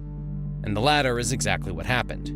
You see, tensions between the two nations finally exploded in March of 1969 along the Ussuri River, which was the poorly demarcated border between the Soviet Union and Northeast China. There was no love lost, and what could have been solved became a blazing fire. What was the disputed land, you ask? Well, the history of the conflict came from a gross alteration of the Russian border by a border commissioner. Back in 1869, he persuaded the Chinese to accept and sign a small-scale map that he had. On the map, he had given the Russians territory that wasn't theirs. Where the previous arrangements had left the Amur and Ussuri as boundary rivers, and therefore shared international waterways, his map made them exclusively Russian by marking the international boundary along the Chinese banks. There were other alterations, but they all served the same purpose, to give Russia an advantage. As the years went on, the Russians began depicting this commissioner's version of the boundary on their maps, and over the years, authoritative European cartographers came to follow suit. From the early 1920s, the appropriated lands were occupied by Soviet citizens, thus making them Soviet territory. China, however, claimed the islands, as they were on the Chinese side of the river. China was working with what the international law adhered to, but at that point, the Soviets wanted, and had already effectively controlled, almost every island along those rivers. That is why China felt that the way to get them back was through military conflict. What was seen as just two allies arguing soon escalated into something much more. It was no laughing matter when the border harassment escalated into a shouting match on March 2nd and March 15th, resulting in heavy casualties on both sides. This had officially become an armed conflict bordering on war. These military tussles continued for a while as each of the two nations began to prepare for war. When you read your history books, you will see that this is one of those moments where the world watched and feared that nuclear conflict, and perhaps a third world war, was about to break out. Repeatedly during this time, Moscow hinted at the possibility of a preemptive strike against Chinese nuclear installations, while China built up a vast underground network of tunnels and shelters to be used in case of a nuclear attack. What's interesting in this matchup, and the potential war, was that at that time in history, the Soviet Union was actually in control of all the territory that the Chinese were claiming. Moreover, militarily, Moscow was in a superior position. The Chinese happened to be in much larger numbers, but weak militarily. However, military confrontation and buildup on Sino-Soviet borders proved to be a drain for the Soviet Union, especially so when Moscow was locked in a global political, ideological, and strategic rivalry with the West. Fortunately for the rest of the world, this armed conflict subsided and the border crisis came to an end in 1969. This was a result of Russian and Chinese delegates meeting and coming to terms. For decades after this, the two countries would keep coming back to the table, and in 2003, the border agreement between Russia and China was signed, putting a rest to the disputes. China was granted control over a handful of the islands. On the 21st of July 2008, a Chinese foreign minister and his Russian counterpart signed an additional Sino-Russian borderline agreement, marking the acceptance of the demarcation of the eastern portion of the Chinese-Russian border in Beijing. An additional protocol, with a map affiliated on the eastern part of the borders both countries share, was signed. The agreement also includes the Chinese ownership of another island and a half. This might stand as one of the few border conflicts in history to see a mutually agreed-upon end. I, for one, am happier because of it. Two superpowers have no business fighting over territory unnecessarily. The world doesn't need any of that. Solving this large issue of contention, no doubt, gave Russia and China the space they needed to repair and grow their diplomatic relationships further. And now, they stand as very crucial trading partners for each other. Let's move on to another border dispute that I know you're very familiar with. That is the border dispute that threatens to take the whole of Europe to war with it. That is the Ukraine and Russia border dispute.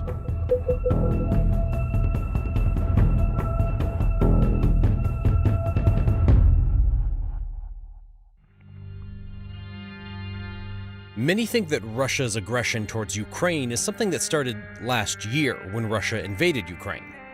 No, it's something that started in 1991, the very day that the Soviet Union fell.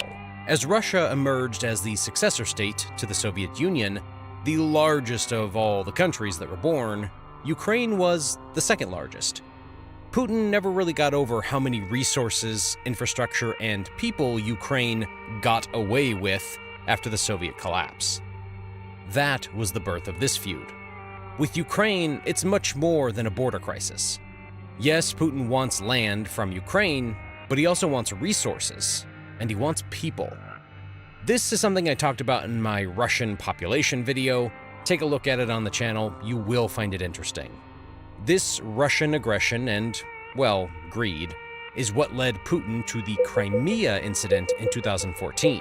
The first major highlight of the border crisis between the two nations. President Vladimir Putin casts his shadow across the invasion of Ukraine known as Crimea. Russian troops spreading out to take control of military bases in strategic Crimean Peninsula. Russia's decision to send troops into Crimea, rightly drawn global condemnation. The Russian military must stand down. The Russian forces are consolidating their grip with the support of a largely friendly local population, where voters decided to rejoin Russia. In law, the Crimea is Ukrainian, but in the hearts of many. With the stroke of a pen, Russia defied protesters in Kiev, minorities in Crimea, and leaders across the Western world. The treaty formalizing the annexation of Crimea. Western countries condemned the move and imposed economic sanctions against Moscow. And it will not be recognized by the international community. In 2014, in Crimea, a region of Ukraine, it was claimed that dissension started to arise as pro-Russian protesters started calling for the region of Crimea to return to Russia, as they wanted to return to their roots. Most publications called this a farce, and they stated that a good number of these masked, violent protesters were all Putin's puppets. The claim is that Putin was arming and funding them to cause havoc in the resource-rich area of Crimea. As Ukraine began to attempt to act on the dissension, Russian authorities sent armed troops into the region to protect the Russians there.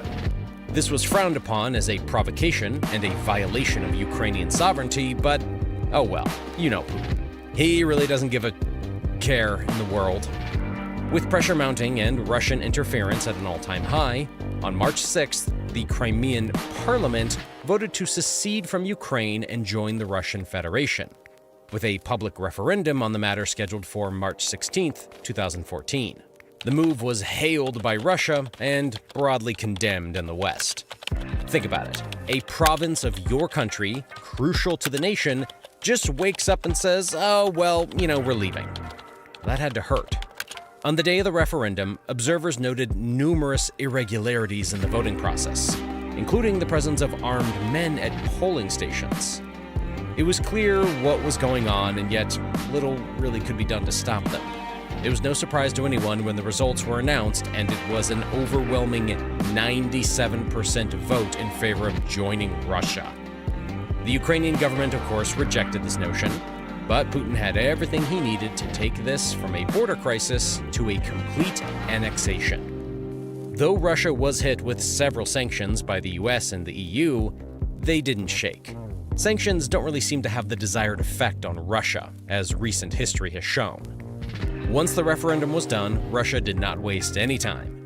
Russian troops moved to occupy bases throughout the peninsula, including the Ukrainian naval headquarters in Sevastopol, as Ukraine initiated the evacuation of some 25,000 military personnel and their families from Crimea. On March 21st, after the ratification of the annexation treaty by the Russian parliament, Putin signed a law formally integrating Crimea into Russia.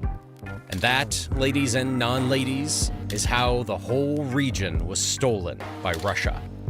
The subsequent years saw a militarization and siphoning off of Crimea's resources, revealing Putin's true intent all along. As if that wasn't enough, 2022 saw Russia going back to bully Ukraine under the guise of, well, several excuses. Russian President Vladimir Putin has launched a major full-scale invasion on multiple fronts. Ukraine is now a nation at war. A full-scale Russian invasion. Ukraine woke to explosions around the capital, Kiev. In the last few hours, they've gone from being civilians to now being soldiers, having to fight on the front line. Sudden as it was brutal and relentless, Ukrainians woke up to find themselves has turned now into an invasion. Military trucks and tanks were seen moving into the city with white painted Z signs on ringing out here in Kyiv and cities across this country. Vladimir Putin warning other countries that any attempt to interfere with the Russian action will lead to, quote, consequences they have never seen. What Putin called a military operation is now the biggest war since the end of the Second World War. Not content to let Ukraine be its option, Putin has been pouting every time Ukraine acts independently, just like a jealous big brother does when the younger brother is the cool one. Russia has been determined in telling Ukraine who to befriend, who to trade with, and what the future looks like. This has increased under the rule of Zelensky, who Putin does not have in his pocket, and hence the confrontations and the invasion. On the 24th of February 2022, Putin sent troops into Ukraine from the north, south, and east with the purpose of demilitarizing and denazifying Ukraine. His declared aim was to protect people subjected to what he called 8 years of bullying and genocide by Ukraine's government, claims which have no basis in evidence.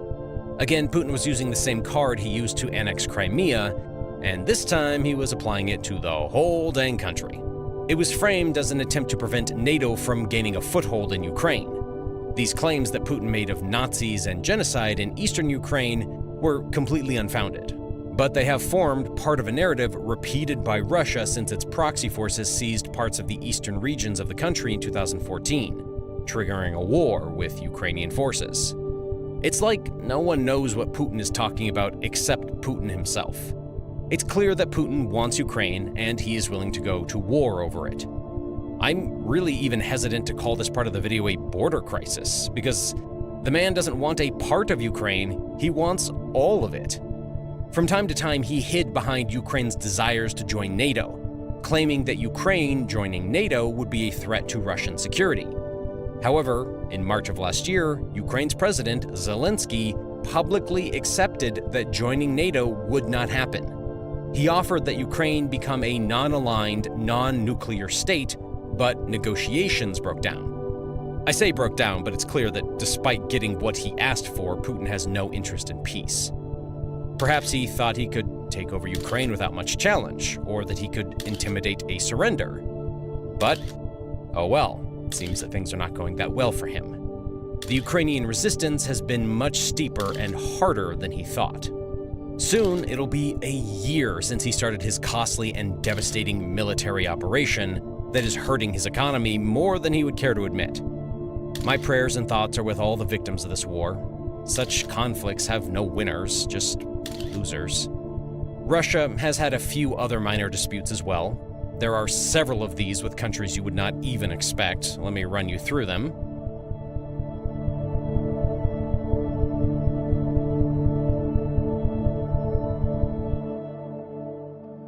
Let's begin with their arch-nemesis, the United States of America. Russia challenges the US over the ownership of Alaska. Alaska became the 49th state of the US in 1959, and it's located in the northwest region of North America. It was acquired by the United States in 1867 from Russia. However, the challenge is that most Russian nationalists don't recognize the sale of Alaska. They either claim that Russia never got paid, or that it was only a 99-year lease that ended decades ago. It all really depends on who you're listening to. The point is that Russia wants Alaska back. And, well, I just don't see that happening, do you? Although the USSR and the US signed a USSR-USA Maritime Boundary Agreement, Russia now refuses to recognize it. Russia demands huge swaths of ocean and possibly some islands, and even all of Alaska as payment. Crazy, isn't it? In addition, many Russians also lay claim to Hawaii and Northern California because Russia had some military presence there in the 19th century. These claims are loose at best and unfounded at their worst, but hey, who knows? Maybe the US Congress might wake up feeling generous. Whilst we are still in North America, Russia also has a maritime border dispute with Canada. Russia claims some kind of exclusive rights to a huge part of the Arctic Ocean that are not Russian, according to any international treaties. In the past, the Russian Navy has promised to sink foreign ships that dare to set course through their waters. The list continues. Next on Russia's list of disputes is Norway. The Soviet Union occupied a small part of Finnmark, Norway, at the end of the Second World War. After the war ended, however, Russia refused to return it. Look, whoever taught Moscow that once you touch something it's yours, doomed us all. This is one of the lighter border disputes, because though Norway demands the land returned, they're not very pushy about it. This is in large part because the land is worthless. Makes you wonder why Russia would even risk diplomatic relations by holding on to something useless. Russia has even gotten as bold as to feel offended when Norway conducts its business on its islands and outposts. This headline from 2020 is a perfect summation of their entitlement. Not to say that any country does not have the right to enforce its own border rules, but it's interesting to note the countries that Russia has beef with. And you might not guess the next country on this list, so let me just go ahead and tell you, it's Finland. During the Second World War, something that is becoming a bit of a trend in this discussion, Russia annexed about 10% of Finnish territory. To this day, that land is not returned, and the Finns want it back. Russia's border issues involve other countries like Estonia, Latvia, Lithuania, and Belarus. The story is mostly the same: historical territories that Russia refuses to relinquish. In certain situations, like when Latvia and Estonia joined the EU, they were forced to resolve their outstanding territorial disputes, with no other choice but to comply. Their governments signed agreements with Russia, giving up the stolen territories. The overall issue is the same. Russia is not up for territory negotiation, especially with former Soviet states.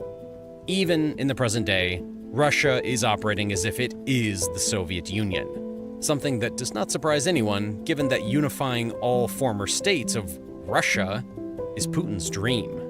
I started the video with Russia's disputes with Japan and China, as they're subjects that are not spoken about enough. However, as you have seen throughout this video, Russia has had, and in some cases still has, a lot of issues with several countries. These conflicts, if Ukraine has taught us anything, are seconds away from becoming military problems. We, as a global community, must keep ourselves alert to various extremes that may happen. Like Ukraine showed us, it quite literally can happen to anyone. So, my last video was demonetized, again. If you haven't seen it, it's no surprise. Whenever a video gets demonetized, YouTube usually bans it too. So it was probably never shown to you. If you're wondering why it's demonetized, well, let me tell you. For the simple fact that it's covering the CCP's mistreatment of Uyghurs. Apparently, shedding light on this is a sensitive topic and can't be monetized. I don't know, it's extremely frustrating because this is now the second video covering the CCP's unjust actions that have been demonetized. The first one was about the CCP's illegal occupation of Tibet. So I'm starting to see a trend here. Every time I shed light on stuff that exposes the CCP, the video is quickly demonetized and suppressed. But fortunately for me, I don't have to depend on YouTube monetization because of my patrons.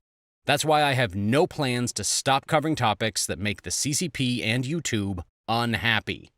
If you enjoy my coverage and want to support my future videos that uncover sensitive topics like these, please consider supporting the videos on Patreon. The link is in the description. Without the support of my patrons, honestly, these videos wouldn't be possible. So I am so eternally grateful to you guys. Thank you so much for everything. This is the India-China border.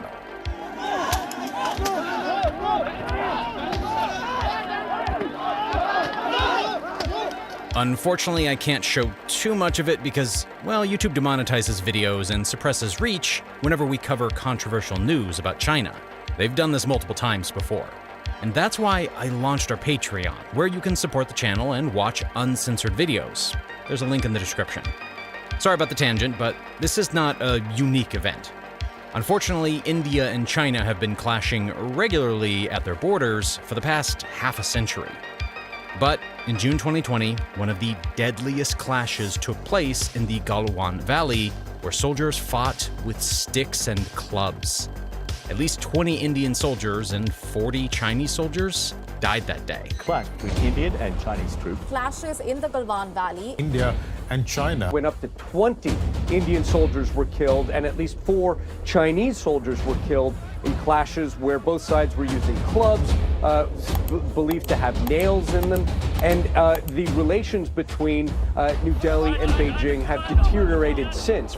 After that clash, activities around the Indo-China border have only picked up, and geopolitical tensions between both sides has increased drastically. India banned many major Chinese companies, including TikTok, and made a major push to boycott goods from China. This is the first time China has faced strong resistance in Asia against its unwanted aggression. And many experts believe that this border dispute here could potentially lead to a World War III. But to truly understand why this border is so important to both countries, we first have to go back and look at how these borders were drawn. The mountainous region separates two rising superpowers that contain over a third of the planet's population. The world you live in today was sketched on paper by European men. Chinese historians claim that the Pamir region, which accounts for 45% of Tajikistan, was part of the Jin dynasty. So this all started with the British, because of course it did. In 1914, representatives from Britain, China, and Tibet gathered to determine the status of Tibet. China agreed to allow Tibet to be an autonomous region and remain under Chinese control, but they refused to put the promise in a treaty. Britain and Tibet, on the other hand, signed a treaty creating this line, called the McMahon Line.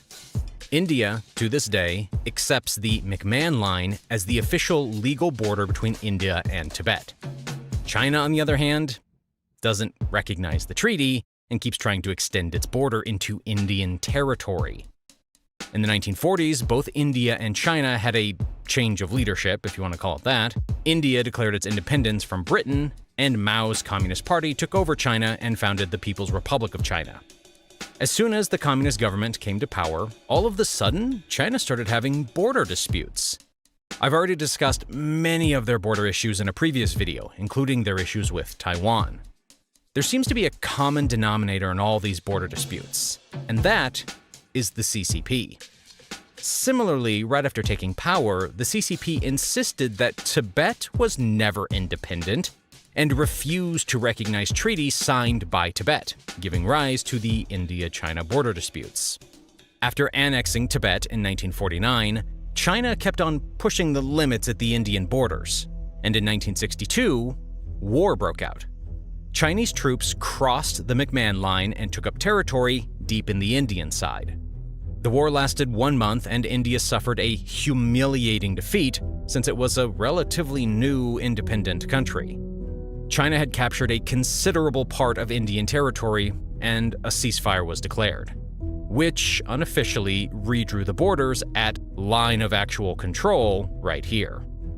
Now, this is where the problems start. China attacked India, captured territory, and the new unofficial border was basically in Indian territory. In 1967, another war broke out. And this time, India was able to push back some of the Chinese soldiers and regained some of its territory.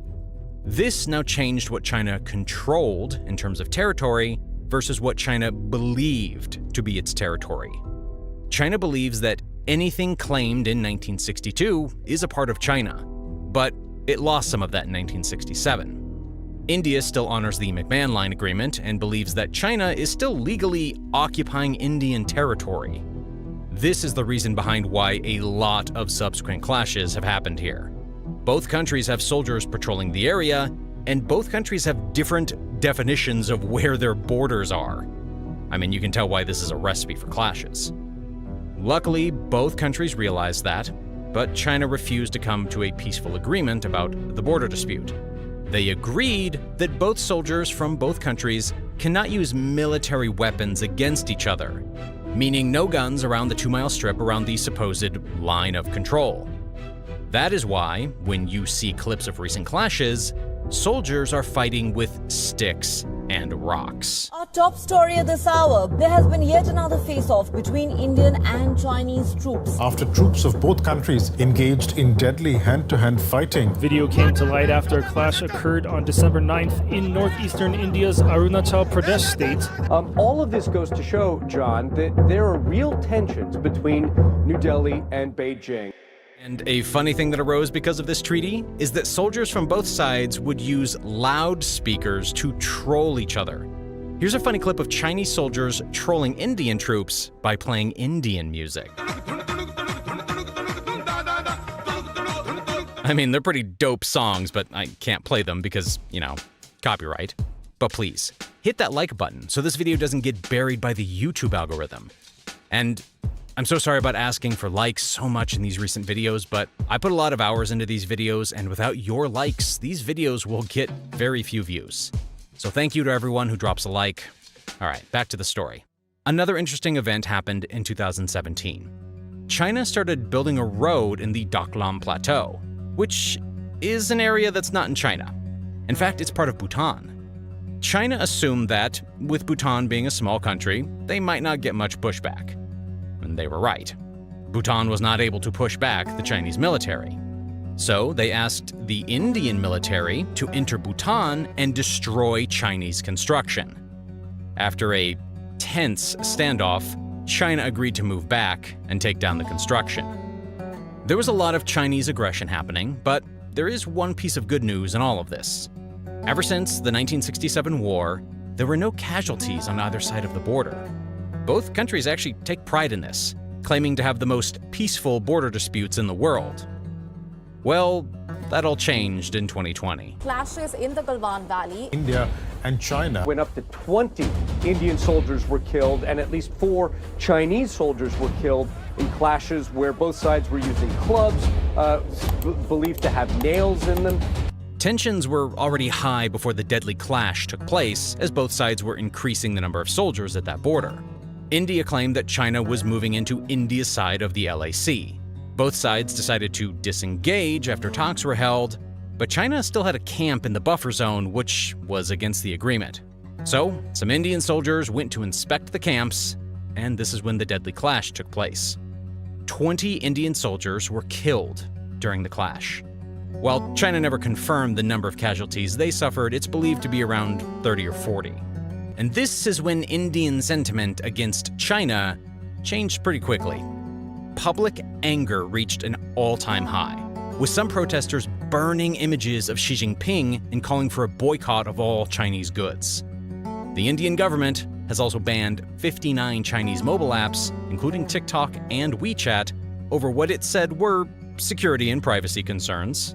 The Indian Prime Minister also sent a strong message to China, stating that India wants peace, but it is fully capable of fighting back when its sovereignty is challenged. मैं देश को भरोसा दिलाना चाहता हूं, हमारे जवानों का बलिदान व्यर्थ नहीं जाएगा। हमारे लिए भारत की अखंडता और संप्रभुता सर्वोच्च है। और इसकी रक्षा करने से हमें कोई भी रोक नहीं सकता। भारत शांति चाहता है, लेकिन भारत उकसाने पर हर हाल में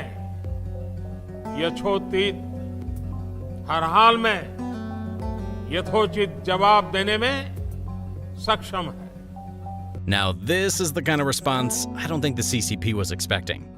Usually, this is how China has operated around its border, 2 steps forward and 1 step back. They capture territory in neighboring countries, then there are peace talks, and they decide to concede some of the captured land back. So in the end, China has more control, and all is back to normal. But in this case, the response was pretty fierce and unexpected. Unlike some other Southeast Asian countries, India has a big military and a big economy. So it made use of both of these to fight back against China's aggression. Militarily, India has been increasing presence and fortifying the border. Economically, India has limited Chinese companies' access to their market. And on top of that, India is incentivizing companies to move their operations out of China and into India.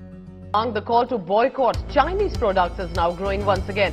Gathering the Chinese products from their homes and setting them on fire, people have protested across India, calling for both military and economic action after 20 Indian soldiers were killed along the border with China for the first time in 45 years. The Indian government has been offering tax incentives and discounted land to companies to move their manufacturing into India. Of course, the CCP's zero-COVID policy isn't helping China either. Apple is planning to move its manufacturing out of China, and their top pick is India. Companies like Nike, Toyota, and Samsung are also looking to diversify out of China. And India is proving to be an attractive destination. It has a large labor pool and a long history of manufacturing. Also, it does help that India is the world's largest democracy. Over the next few years, it will be interesting to see how the India-China relationship evolves. A few days ago, China released its 2023 edition of what's known as the Standard Map. But this isn't your average map. It's creating quite a stir on the international stage. This new map showed Indian territories as part of China's sovereign territory, specifically CHI and Arunachal Pradesh. Beijing claimed these areas as their own, and India responded with a strong rebuttal.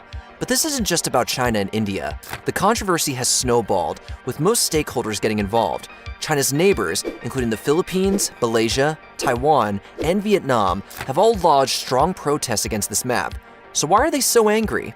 To kick things off, let's take a closer look at this controversial map that China just published. The map features something called the 9-dash line, a concept that has no legal basis. This line is essentially China's way of laying claim to vast stretches of territory, including parts of Russia, India, and even Taiwan. As you can see, this line stretches across the South China Sea, encompassing an enormous area.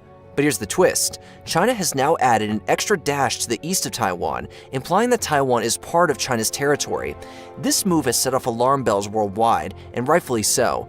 India's External Affairs Minister, Dr. S. Jaishankar, called China's claims absurd and said, "This is an old habit of theirs. It is not something which is new. Making absurd claims does not make other people's territories yours."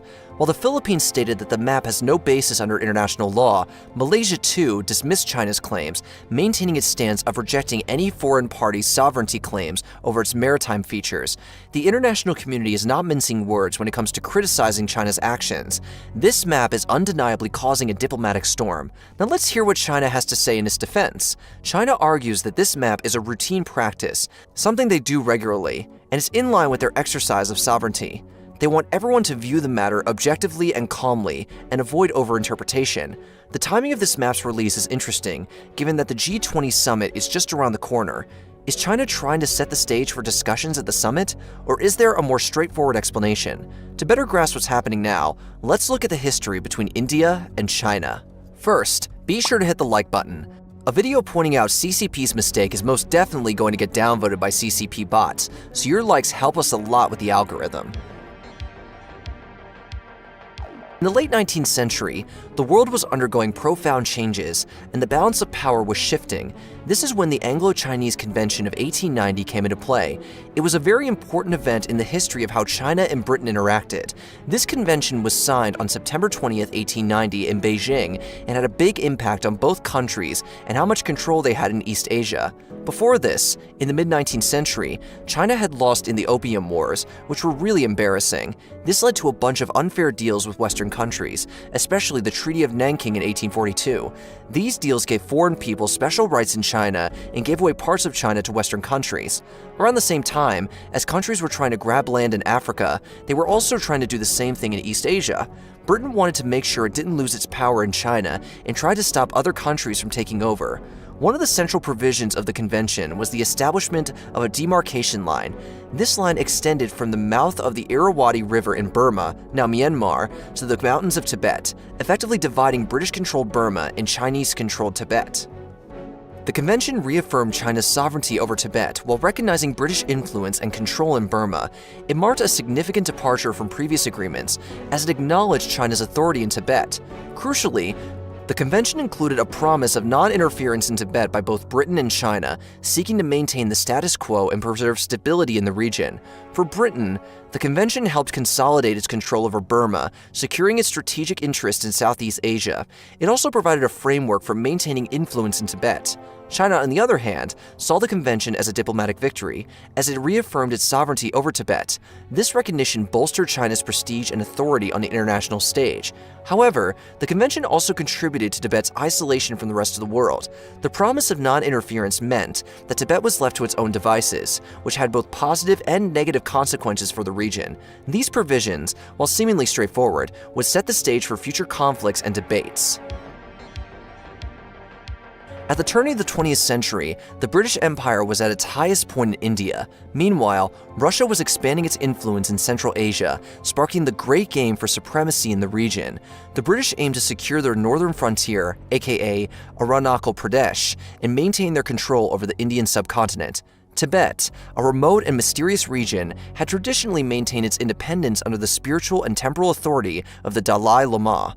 It had little direct contact with the outside world, but that was about to change. In 1914, amidst World War II, a conference was convened in Simla, a picturesque hill station in British India. The participants included representatives from Britain, Tibet, and China. Sir Henry McMahon represented the British, while the Tibetans were led by Lachlan Satra and the Chinese by Ivan Chen. The primary focus of the conference was to define the boundary between British India and Tibet. A series of maps were drawn, outlining the proposed borders.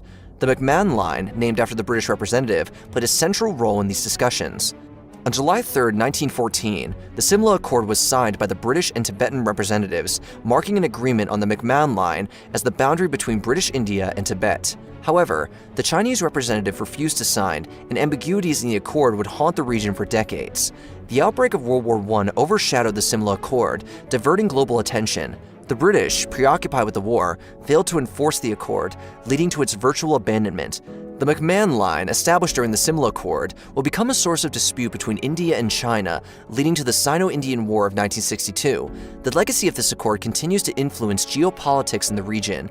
The validity of the McMahon Line is a matter of international law. Some legal experts argue that the line is valid because it was signed by the Tibetan government, which at the time, an independent state. Others argue that the line is invalid because China was not a party to the Simla Agreement and because the Tibetan government did not have the authority to cede territory to British India. In 1947, India gained independence from British colonial rule, and in 1949, the People's Republic of China was established under Chairman Mao Zedong.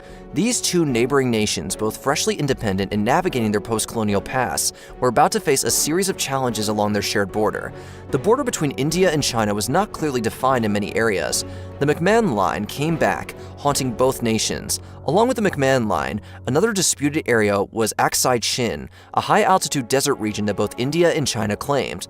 The first major conflict erupted in 1947 in the eastern sector of the India-China border, particularly in the regions of Tawang and NEFA, Northeast Frontier Agency, now Arunachal Pradesh.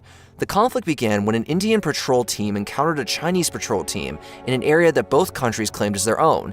The two teams exchanged words, and eventually the Indian team demanded that the Chinese team turn back. The Chinese team refused, and the two teams faced off, each with their weapons drawn. In the midst of escalating tensions, both India and China engaged in negotiations to resolve their border disputes. Various meetings and discussions took place, but no concrete solution was reached during 1947 to 1948. In the wake of World War II, China was undergoing radical changes. The Chinese Civil War raged, with the Communist Party, led by Mao Zedong, emerging victorious in 1949. This marked the beginning of the People's Republic of China. In 1949, as the Chinese Civil War ended, a Tibetan delegation arrived in Beijing to discuss their nation's status, seeking recognition and peaceful coexistence with the new communist regime. The talks seemed promising, but behind the scenes, geopolitical ambitions were at play. China saw Tibet as a vital piece in its vision of a united communist China. In October 1950, the Chinese PLA, without a formal declaration of war, began massing troops at the Tibetan border. The Dalai Lama, Tibetan's spiritual and temporal leader, faced an agonizing decision. The Dalai Lama, after extensive deliberations, decided to sign the 17-point agreement, effectively recognizing Chinese sovereignty over Tibet. However, it is widely debated whether this agreement was signed under duress, with a threat of military force looming large. The Chinese invasion led to the occupation of Tibet. Chinese troops entered Lhasa, the capital, and Tibetan resistance was crushed. Tibetan culture, religion, and way of life faced radical transformations. The same year, India recognized Tibet as an autonomous region of China. This diplomatic move further complicated the India-China relationship. India was concerned about the Chinese invasion of Tibet for several reasons. First, Tibet has been a buffer state between India and China, and its occupation by China would give China a strategic advantage. Second, India had a long history of cultural and religious ties to Tibet, and the Chinese invasion was seen as a threat to those ties. Third, India feared that the Chinese invasion would set a precedent for China to invade other countries in the region. The Indian government's response to the Chinese invasion was complex and difficult. On the one hand, India wanted to avoid a military conflict with China, which would have been costly and dangerous. On the other hand, India wanted to protect its interests in Tibet and the region. Ultimately, the Indian government decided to take a cautious approach, hoping that China would eventually withdraw from Tibet. However, China did not withdraw from Tibet, and the border dispute between India and China remained unresolved. On November 20th, 1950, the Chinese government announced a ceasefire and put a temporary halt to hostilities in the ongoing China-India border conflict. Several factors prompted this ceasefire. First, the Chinese military was making rapid gains in the eastern sector of the conflict, and it was clear that India was in danger of losing large amount of territory. Second, the United States was considering providing military assistance to India, which would have put China in a difficult position. Third, the Chinese government was eager to improve its international image, and a ceasefire would help to do that. The ceasefire agreement called for both sides to withdraw their troops to positions 20 kilometers behind the line of actual control. The ceasefire agreement was not a permanent solution to the China-India border conflict. However, it did help to reduce tensions between the two countries and allow for further negotiations. Both countries have had several talks since the ceasefire, but no agreement has been reached on the border issue. In the spirit of cooperation, both India and China participated in the Asian Relations Conference in 1947 and the Bandung Conference in 1955. However, the seeds of their collaboration were sown earlier. In 1954, Nehru's historic visit to China laid the foundation for the Panchshil Agreement. At its core were the 5 principles of peaceful coexistence.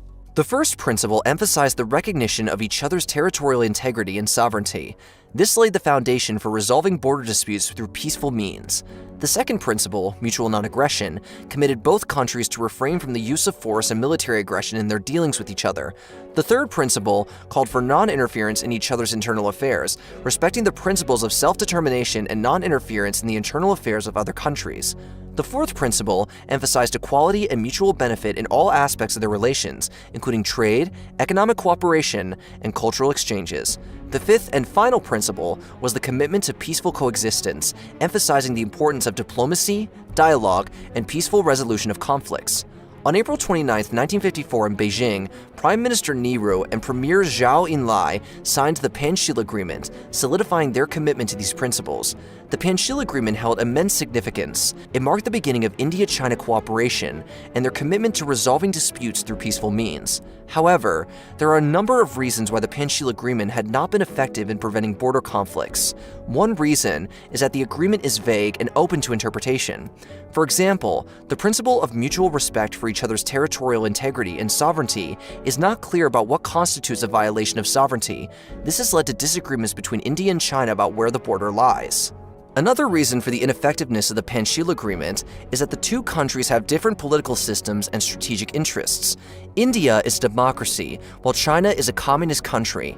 China has a strategic interest in maintaining a balance of power in Asia, while China has a strategic interest in expanding its influence. These different interests have made it difficult for the two countries to reach a mutually agreeable solution to the border dispute. Now let's fast forward to 1959, March 10th to be precise. This day marked a pivotal moment in Tibetan history. Tibetans rose up against Chinese rule, and the Dalai Lama, at great personal risk, fled the Tibetan capital, Lhasa. His escape was fraught with danger as he traversed the treacherous Himalayan mountains. The Dalai Lama's journey to India was a daring escape that captured the world's attention. He crossed the border into India on March 31, 1959, where he was welcomed with open arms by then Prime Minister Jawaharlal Nehru. Dalai Lama eventually sought asylum in the Indian town of Dharamshala. Nations around the world expressed support for him and condemned China's actions in Tibet. The United Nations took up the matter, but little concrete action was taken. So how did this impact Sino-Indian relations? Well, it further strained an already fragile relationship. India, which had initially recognized Tibet as an autonomous region within China, was now providing refuge to the Dalai Lama, essentially recognizing him as the Tibetan leader in exile. The Dalai Lama's presence in India also had a lasting impact. Dharamshala became the headquarters of the Tibetan government in exile, and the Tibetan diaspora continues to thrive there today. This event further cemented India's position as a refuge for Tibetans fleeing Chinese rule. China was furious about India's stance and viewed it as a betrayal. This event soured diplomatic ties, leading to a series of skirmishes along the disrupted Sino-Indian border in 1959 and eventually the Sino-Indian War in 1962. Both nations kept proposing diplomatic solutions between 1960 and 1962. However, none of these efforts bore fruit. In response, India implemented the forward policy, establishing advanced posts in disputed areas and seeking military aid from the West, which was initially denied by the US. Ironically, this led India to turn to the Soviets for military assistance, as the US thought they were too soft on communism. This shift in reliances would prove significant. Meanwhile, in China, Chairman Mao Zedong stated, "Nehru wants to move forward and we won't let him." The stage was set for a confrontation. The Chinese chose their moment wisely, launching attacks in both eastern and western border regions on October 20th, 1962.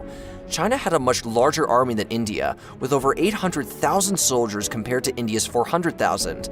China also had more advanced weapons, including tanks and artillery. With India ill-prepared and undermanned, Chinese forces made significant advances. The Indian Western Command withdrew many isolated outposts. In the east, the Chinese surprised the Indian forces by fording the Namkachu River, catching them off guard. The Indian troops withdrew into Bhutan. As the Cuban Missile Crisis unfolded, the world's attention was diverted, allowing the Chinese to press their advantage. Thousands of Chinese troops attacked Indian positions, leading to further territorial gains. The Indian government was caught off guard by the attack and was unable to mount an effective defense. The war took a heavy toll on both sides, with thousands of casualties and prisoners of war. The harsh winter conditions in the Himalayas added to the challenges faced by both armies. Negotiations stalled repeatedly, and India declared a national emergency. The US and UK supported India, shipping military aid. Fighting resumed in November, but it became clear that the Chinese were prepared to withdraw to the original control lines. Finally, on November 19, 1962, a unilateral ceasefire was declared, marking the end of the Sino-Indian War. China captured a large swath of territory from India, including the entire Aksai-Chin region. The war was a major humiliation for India. Diplomatic ties were severed, and mistrust lingered for years. India embarked on military modernization and nuclear development. The war also strained India's relationship with Pakistan. 2.5 decades later, in 1987, tensions flared again.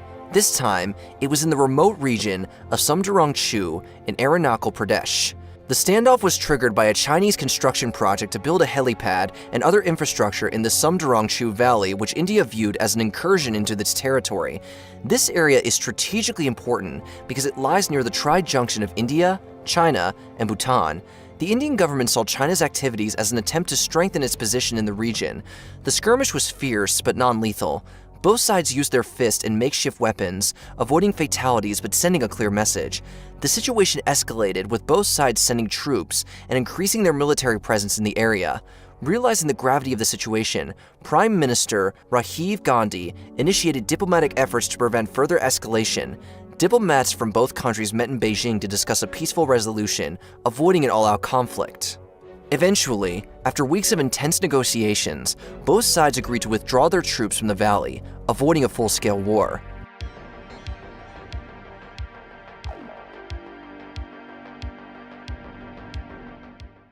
During the early 1990s, India and China encountered a critical juncture in their bilateral ties, especially concerning their contested border regions. Over the years, intermittent disputes had ignited military clashes and prolonged standoffs. In a bid to avert further escalation and foster harmonious coexistence, both nations initiated a diplomatic endeavor that ultimately led to the ratification of the Agreement on Maintaining Peace and Serenity along the line of actual control in the India-China border regions in September 1993. The agreement consists of 9 articles, which outline the following commitments by the two countries. To maintain the status quo along the line of actual control, LAC, pending a final settlement of the boundary question.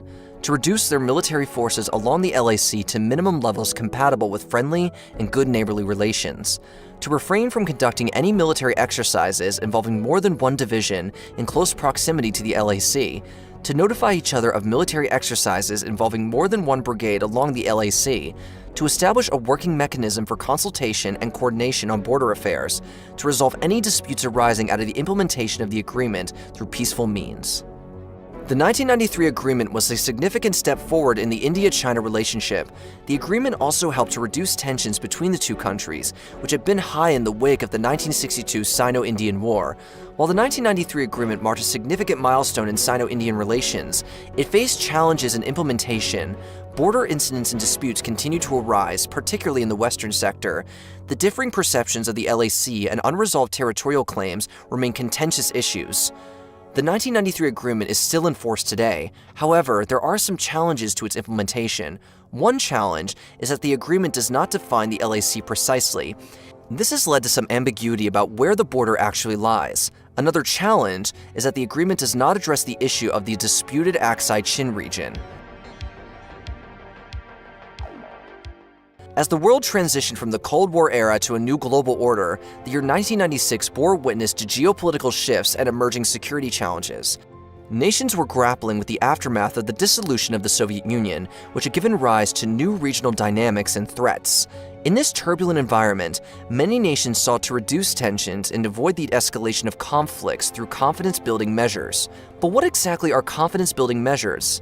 In essence, CBMs are diplomatic, military, or political actions taken by states to build trust, reduce misunderstandings, and prevent unintended escalations. CBMs can take various forms, from arms control agreements to crisis communication mechanisms and transparency measures. In 1996, various regions across the globe witnessed the adoption of confidence-building measures, CBMs, as a strategy to tackle distinct security issues and foster peace. Notably, India and China jointly embraced a series of CBMs aimed at averting miscommunications and diminishing the potential for armed conflicts along the line of actual control, LAC.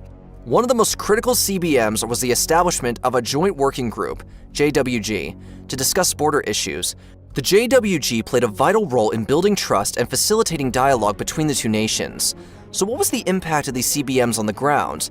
The measures succeeded in reducing the number of border incidents and ensuring smoother communication between India and China. 2013, the DBO standoff. 1.5 decades later, on April 15, 2013, around 40 soldiers of the People's Liberation Army of China intruded into Indian territory for about 20 kilometers in the Dulad Beg Oldi, DBO area of Ladakh. Dulad Beg Oldi, DBO, is a historic campsite which is located on the ancient trade route passing through India and Tibet.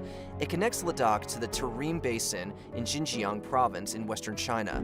DBO is an important military base of the Indian Army. As the vast tract of the area is uninhabited, the Chinese troops set up their tents with ease and without being noticed. When Indian patrol teams found the tents, they objected to Chinese presence on Indian soil, but the PLA soldiers refused to back off. The Indo-Tibetan Border Police troops were ordered to march to the site. An equal number of ITBP soldiers put up their tents some 300 meters from the Chinese troops. China kept saying that its troops were on its side of the border. India contested their claim. The diplomatic channels were opened up, and negotiators talked at length. Ministry of External Affairs officials got in touch with their Chinese counterparts. The then Indian ambassador to China S. Shankar, visited the Chinese Foreign Office in Beijing twice. Finally, a series of flag meetings between the local commanders from the two sides took place, and after 3 weeks, Daulat Beg Oldi standoff was resolved. 2013, Shumar standoff. Hours after Chinese troops pulled back from the Daulat Beg Oldi, they came back in Shumar area in Ladakh. This time, the local patrol team said that some 300 PLA troops were camping in Shumar. Chinese troops came there objecting to tin shed structures put by the Indian forces. Chinese troops said that as per the deal agreed during the last standoff, India had to dismantle the tin sheds, which PLA termed as bunkers. Shumar is the last village in Ladakh area of Jammu and Kashmir bordering Himachal Pradesh. Shumar has been a bone of contention between India and China, with the latter claiming it to be its own territory. Chinese troops have been foraying into this border area with their helicopters almost every year. This time, their troops raised tents on the ground. Hectic diplomatic parleys began once again. S.I. Shankar again played a key role in restoring the status quo. Chinese Premier Li Qingshan was scheduled to visit on May 19th to India that year. In the view of his visit, diplomatic deliberations yielded results. Chinese troops dismantled their tents on May 5th, and then the Indian forces removed their tin sheds. Flag meetings were held on May 6th, and the Shumar standoff was resolved in 21 days, with China agreeing to patrolling by the Indian troops in the area as before. 2014, Demchok standoff. Demchok standoff began on September 10, 2014, as Indian patrol teams discovered that the Chinese troops had deployed heavy machinery to build a road inside Indian territory. Objecting to it, Indian forces moved and camped opposite Chinese troops. Demchok is located in the same Shumar area. According to the 2011 Census of India, Demchok has 31 households with a total population of 78 persons. But China claims that Demchok is part of the autonomous Tibet region. The Demchok standoff continued even when Narendra Modi and Xi Jinping signed 12 deals on September 18th. It was apparent that Modi had discussed the issue with Jinping, who was said to have shown discomfort regarding the Chinese forces' incursion. Jinping reportedly provided assurances to Modi during their talks, which subsequently led to the resolution of the Demchok standoff. But it took another week for the Chinese forces to withdraw, which followed a meeting between External Affairs Minister Sun Shoare and her Chinese counterpart in New York on September 26. Finally, after 20 days, PLA troops withdrew to their pre-September 10th position. 2017, Doklam standoff. The Doklam standoff began on June 16, 2017, 10 days after Bhutan objected to Chinese road construction in the disputed area. Doklam Plateau is a disputed area between Bhutan and China. The two countries had held 24 rounds of talks for finding a resolution to border disputes in 3 pockets, including Doklam. After Bhutan requested the Indian Army, the troops reached the site of road construction and stopped the Chinese activity. This led to soldiers jostling with each other. They were seen pushing each other in a widely circulated video. Soon, the troops from both the sides took their positions nearly 150 meters from each other at Doklam. While China kept demanding that India must withdraw the troops unconditionally and acknowledge Chinese sovereignty over Doklam, MEA officials launched diplomatic efforts to prevent the escalation of the standoff. High-level contacts were also established, with National Security Advisor Ajit Doval holding a meeting with the Chinese President Xi Jinping during their former's Beijing visit in July. With international support growing in India's favor and the BRICS summit approaching fast, the Chinese side agreed to resolve the standoff. Both sides disengaged at Doklam by pulling out troops. China also agreed to stop road construction, at least for the time being, in the disputed Doklam area. Finally, after 70 days of eyeball encounter, India and Chinese troops returned to their pre-June 16 positions. 2020, the Galwan Valley Clash. The Galwan Valley clash during the year overshadowed all previous incidents, emerging as a significantly more significant and critical development. The Galwan Valley, located in the Ladakh region of India, is a strategically significant area for both India and China. It serves as a disputed border, and tensions have been simmering for months. Tensions have been building along the line of actual control, LAC, for months, with skirmishes and face-offs becoming more frequent. Diplomatic talks were underway, but a resolution remained elusive. On the night of June 15, 2020, a violent confrontation erupted between India and Chinese troops in the Galwan Valley. It began when Indian soldiers attempted to dismantle a Chinese encampment. The battle was brutal and fierce, fought with fists, rocks, and improvised weapons. The extreme altitude and harsh terrain added to the challenges faced by both sides. The confrontation resulted in numerous casualties on both sides, with India confirming the loss of 20 soldiers in combat, while China acknowledged casualties without disclosing specific figures. Interestingly, the Russian news agency, TASS, reported a significantly higher number, stating that 45 Chinese soldiers had died. In the aftermath of the violent clash, both countries engaged in diplomatic talks and negotiations to de-escalate the situation. Eventually, a disengagement process was agreed upon, leading to the withdrawal of troops from certain flashpoints along the LAC. By August 2022, after multiple rounds of talks, the two nations met once again for their 15 rounds of talks. While there was a sense of déjà vu, there was also an understanding that both sides needed to continue the dialogue. China's border disputes extended beyond India. It's worth noting that China shares its borders with 15 neighboring countries, and it might come as a surprise that it has border disputes with 14 out of those 15 neighbors. Apart from India, the most significant disputes are with Russia. China claims the Russian-controlled territory of the Argon River and the Ussuri River. Vietnam. China claims the Paracel Islands and the Spratly Islands. Japan. China claims the Senkaku Islands. Mongolia. China claims a small area of territory in the north of Mongolia. The CCP's expansion mindset is rooted in its ideology of Chinese nationalism. This ideology holds that China is a great power that has been humiliated by foreign powers in the past. The CCP believes that it's its mission to restore China to its rightful place as a leading power in the world. The CCP's expansionistic policies are also motivated by its desire to secure natural resources and strategic territory. China is a rapidly growing economy that requires access to natural resources such as oil, gas, and minerals. It also wants to control key strategic waterways such as the South China Sea. There is no agreement on whether China wants to expand its territory. Some people say that China's border disputes are just old problems and that China does not want to use force to solve them. Others say that China's recent actions, such as publishing a new map that includes disputed territory, show that China wants to expand. The new map is part of China's efforts to claim disputed territory. China has also increased its military presence in the South China Sea and has conducted aggressive maritime patrols. These actions have made some people worry that China is trying to expand its power in the region. It is possible that China will use the map to justify further militarization of the South China Sea. It is also possible that the map will lead to increased tensions between China and its neighbors. The future of the South China Sea remains uncertain, but the new map is a sign that China is willing to take a more assertive approach to its territorial claims.